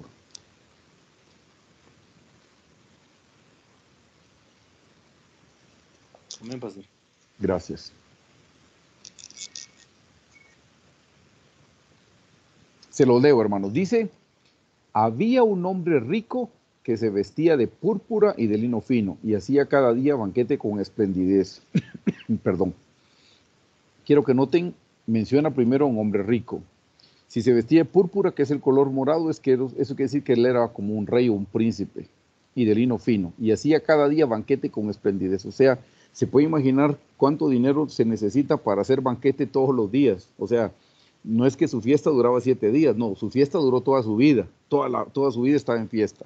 Versículo 20, había también un mendigo llamado Lázaro, del rico ni se menciona el nombre, del pobre se llamaba Lázaro. Había también un mendigo llamado Lázaro que estaba echado a la puerta de aquel lleno de llagas. ¿Qué puerta? La puerta del rico. O sea, el rico me imagino que tenía un palacio, pues si hace fiesta todos los días no podía tener una casa pequeña, tenía que ser un palacio. Y Lázaro, que era un pobre, era un mendigo, estaba echado a la puerta, dice, a la puerta del palacio o del castillo. Versículo 21, y ansiaba, sigue hablando de Lázaro, y ansiaba saciarse de las migajas que caían de la mesa del rico, y aún los perros venían y le lamían las llagas. Miren qué cosa más interesante, porque dice que Lázaro ansiaba saciarse de las migajas que caían de la mesa del rico. Si era una casa muy grande y Lázaro estaba en la puerta, ¿cómo comía de las migajas que caían al pie de la mesa? Pues obviamente a través de la basura. Sacan la basura y donde tiraban la basura, ahí se iba Lázaro a buscar qué comer, de los desperdicios que tiraba el hombre rico. Por eso dice en el versículo 21, ¿no? Y ansiaba saciarse de las migajas que caían de la mesa del rico, y aún los perros venían y le lamían las llagas. O sea, él estaba tan enfermo que los perros venían a lamerle la piel. Me imagino que él sentía fresco cuando los perros le ponían su lengua. Versículo 22. Aconteció que murió el mendigo y fue llevado por los ángeles al seno de Abraham. Y murió también el rico y fue sepultado. O sea, los dos murieron a su tiempo, no es que murieron juntos, sino murieron a su tiempo. Versículo 23. Y en el Hades alzó sus ojos estando en tormentos y vio de lejos a Abraham y a Lázaro en su seno. ¿Quién fue el que estaba en el Hades y terminó en el Hades? Fue el rico. Siempre aclaro, el rico no terminó en el infierno por ser rico, el pobre no terminó en el cielo por ser pobre, porque si la pobreza nos salvara, entonces por gusto vino el Señor Jesucristo. Debe ser por lo que les dije, el rico no confió en el Señor porque como tenía tanto dinero y podía cometer muchos pecados, porque total había plata para comprar y pagar a quien fuera, entonces eso le impidió que llegara al cielo. El otro era pobre y su pobreza lo restringió. ¿Se da cuenta? La Biblia sí dice que es más fácil que entre un camello por el ojo de una aguja que un rico entrar en el reino de los cielos, pero no dice que no se pueda salvar. Y además dice reino es el lugar santísimo. Pero en este caso, precisamente, el rico terminó en el infierno y el pobre terminó en el seno de Abraham. Entonces dice en el versículo 23, y en el Hades alzó sus ojos, el rico, estando en tormentos, y vio de lejos a Abraham y a Lázaro en su seno. Entonces él dando voces, dice, mire, se podían hablar. Ahora le pregunto yo, ¿quién está hablando aquí? ¿El cuerpo, el alma o el espíritu del hombre rico? Pregunto. El alma. El alma. Es el alma la que está hablando. Gracias. Entonces, versículo 24, entonces él dando voces dijo, Padre Abraham. Mire qué cosa más interesante que le llamó Padre Abraham. ¿Por qué le dijo Padre Abraham? ¿Sabe por qué? Porque él era judío, y si era judío es porque era cristiano, quiere decir que perdió su salvación, así de simple, perdió su salvación. Por si usted no sabía, la salvación sí se pierde. Éxodo 23, Moisés intercede por el pueblo porque pecaron contra el Señor cuando se hicieron el becerro de oro y le dice, Señor, perdónalos y bórrame a mí del libro que has escrito. Y el Señor Jesús le dijo, al que pecare, a ese borraré yo de mi libro. En Apocalipsis creo que es, no sé si es 5.1, 3.5 creo, que dice, y al que venciere no borraré del libro de la vida. Claramente dice, o sea, la salvación sí se puede perder, hermanos. O sea, claro, no se pierde, ahorita la tengo, mañana no la tengo, pasado sí la tengo. No, o sea, no es así la sensibilidad. Pero si alguien se aparta, le da la espalda al Señor y camina pecando, ¿qué cree? Cuando sea el arrebatamiento, el Señor no lo va a ir a sacar de una cantina, no lo va a ir a sacar de esos lugares, pues, o sea, me explico. Entonces, él conocía a Abraham porque había sido judío, o sea, había sido cristiano. Entonces, él dando voces dijo, Padre Abraham, mire lo que pide, ten misericordia de mí y envía a Lázaro que moje la punta de su dedo en agua y refresque mi lengua porque estoy atormentado en esta llama. En esa dispensación, porque esto todavía es Antiguo Testamento y sepa que no es parábola, es un pasaje que el Señor Jesús está contando, se podían hablar del infierno al seno de Abraham porque estaban cerca, ahora ya no están cerca, ahora es el cielo y el infierno y están lejos uno del otro, pero en esta dispensación se podían hablar y por eso se hablan. Quiero que note una cosa, entonces él dando voces, el rico, le dijo, Padre Abraham, ten misericordia de mí y envía a Lázaro. A mí me da risa. No cabe duda que este hombre era tan rico en el mundo que era mandón. Él solo tronaba los dedos y la maña. Y no se le quitó lo mandoncito. En el infierno siguió dando órdenes. Mi gordo creía que ahí todavía mandaba, mi lindo. Ahí ya no mandaba porque ya no manda él. Ahí le dice, manda a Lázaro. Perdón, como decimos en Guatemala, ¿cómo no, chon? No tenga pena. Sus órdenes, jefe. Quería dar órdenes y ya no pudo, hermano. Entonces le dijo que le mojara. Versículo 25. Pero Abraham le dijo, hijo, acuérdate, ve, la memoria está en el alma, acuérdate que recibiste tus bienes en vida, y Lázaro también sus males, pero ahora este es consolado aquí y tú atormentado. Quiero regresar al 24 que se me olvidó decirle, tenía sed, porque las necesidades, ¿dónde están? ¿En el cuerpo, en el alma o en el espíritu? En el alma. Un cadáver ya no tiene necesidad de comer, un cadáver no tiene sed, el alma sí tiene sed, por eso él está en el infierno y tiene sed. En el 25 le dice, acuérdate, usa tu memoria, le dijo. 26, además de todo esto, le dijo, una gran cima está puesta entre nosotros y vosotros, de manera que los que quisieran pasar de aquí a vosotros no pueden ni de allá pasar acá. Entonces le dijo, mire, el rico, entonces le dijo, te ruego pues, padre, que le envíes a la casa de mi padre, porque tengo 5 hermanos para que les testifique, a fin de que no vengan ellos también a este lugar de tormento. ¿Qué le estaba funcionando ahí en el versículo 27 y 28 al hombre rico? La imaginación. Él se imaginó que si Lázaro resucita y le predica a sus hermanos, se convierten y ninguno va a terminar en ese lugar de tormento. Ahora sí ya tenía afecto que está en el alma. Antes a Lázaro ni le puso atención, ni le dio para sus necesidades, ni para sus medicinas. Hoy sí, en el infierno ya tiene cariño y dijo, ay no, pobrecito mis hermanos, etcétera, etcétera. Versículo 29. Abraham le dijo a Moisés y a los profetas tienen, óiganlos. Él entonces dijo, no, padre Abraham, pero si alguno fuere a ellos de entre los muertos, se arrepentirán. Mas Abraham le dijo, si no oyen a Moisés y a los profetas, tampoco se persuadirán, aunque alguno se levantare de los muertos. Ya en alguna ocasión creo que les expliqué, porque yo lo aprendí de alguien más. Tiene a Abraham y a los profetas, a Moisés, perdón, y a los profetas. Moisés escribió el Pentateuco, los 5 libros, y los profetas escribieron el resto del Antiguo Testamento. ¿Qué le dijo Abraham ahí? No, le dijo, si Lázaro resucita y llega a tus hermanos, no le van a creer. No, si no le creen al Pentateuco y a los otros libros, que sería la Biblia de esa época, o sea, el Antiguo Testamento, ellos tienen su Biblia, le dijo Abraham, que lean la Biblia. Si no le creen a la Biblia, no le van a creer a ninguno que resucite entre los muertos. Ven, hermanos, ahí están hablando 2 almas, uno que está en el infierno y otro que está en el seno de Abraham. Entonces, eso es para la pregunta que hizo el hermano Leito. Ahí estamos hablando, hermanos, que salimos de esta vida y sigue todavía, continúa. Esto no termina, hermanos, porque el alma y el espíritu no tienen fin. Muerte no significa fin, muerte significa separación. La Tremendo. muerte, Pastor, dígame, por favor. Pastor. No, yo quería agregar algo con respecto a la pregunta de Ada y a lo del tema de los niños, que el versículo que usted estaba buscando decía, es el Salmo 58:3, pastor. Que dice, se apartaron, creo yo que sé, ¿no? Se apartaron los impíos desde la matriz. Se descarriaron desde el momento que nacieron, hablando mentira. Pero aquí yo creo que se circunscribe justamente a aquellos que ya vinieron haciendo una elección, digamos, no por el Señor Jesucristo, porque cuando uno va, digamos, a Salmo 22:10, dice, a ti fui entregado desde mi nacimiento, desde el vientre de mi madre, tú eres mi Dios. Es decir, aquí vemos, por ejemplo, en este paralelismo entre unos que vinieron de alguna forma, que no hicieron una elección por el Señor Jesucristo en la eternidad pasada, y otros que, como usted lo dijo, ya venían cercados de parte del Señor porque habían hecho la elección correspondiente, ¿verdad? Y en el Proverbio 22:15 dice, la necedad está ligada al corazón del niño. Entonces ahí vemos que justamente es algo que viene de nacimiento, esa forma de actuar, indistintamente de que tengamos o no la intención de hacer o cometer, digamos, un pecado. Sí, eso era. Gracias. Sí, no, le agradezco mucho. Esos versículos nos ayudan a entender mucho mejor y mucho más amplio lo que estábamos platicando. Muchas gracias, hermano Erwin. No sé si les ayudamos con eso un poquito, hermanos, o los confundimos más.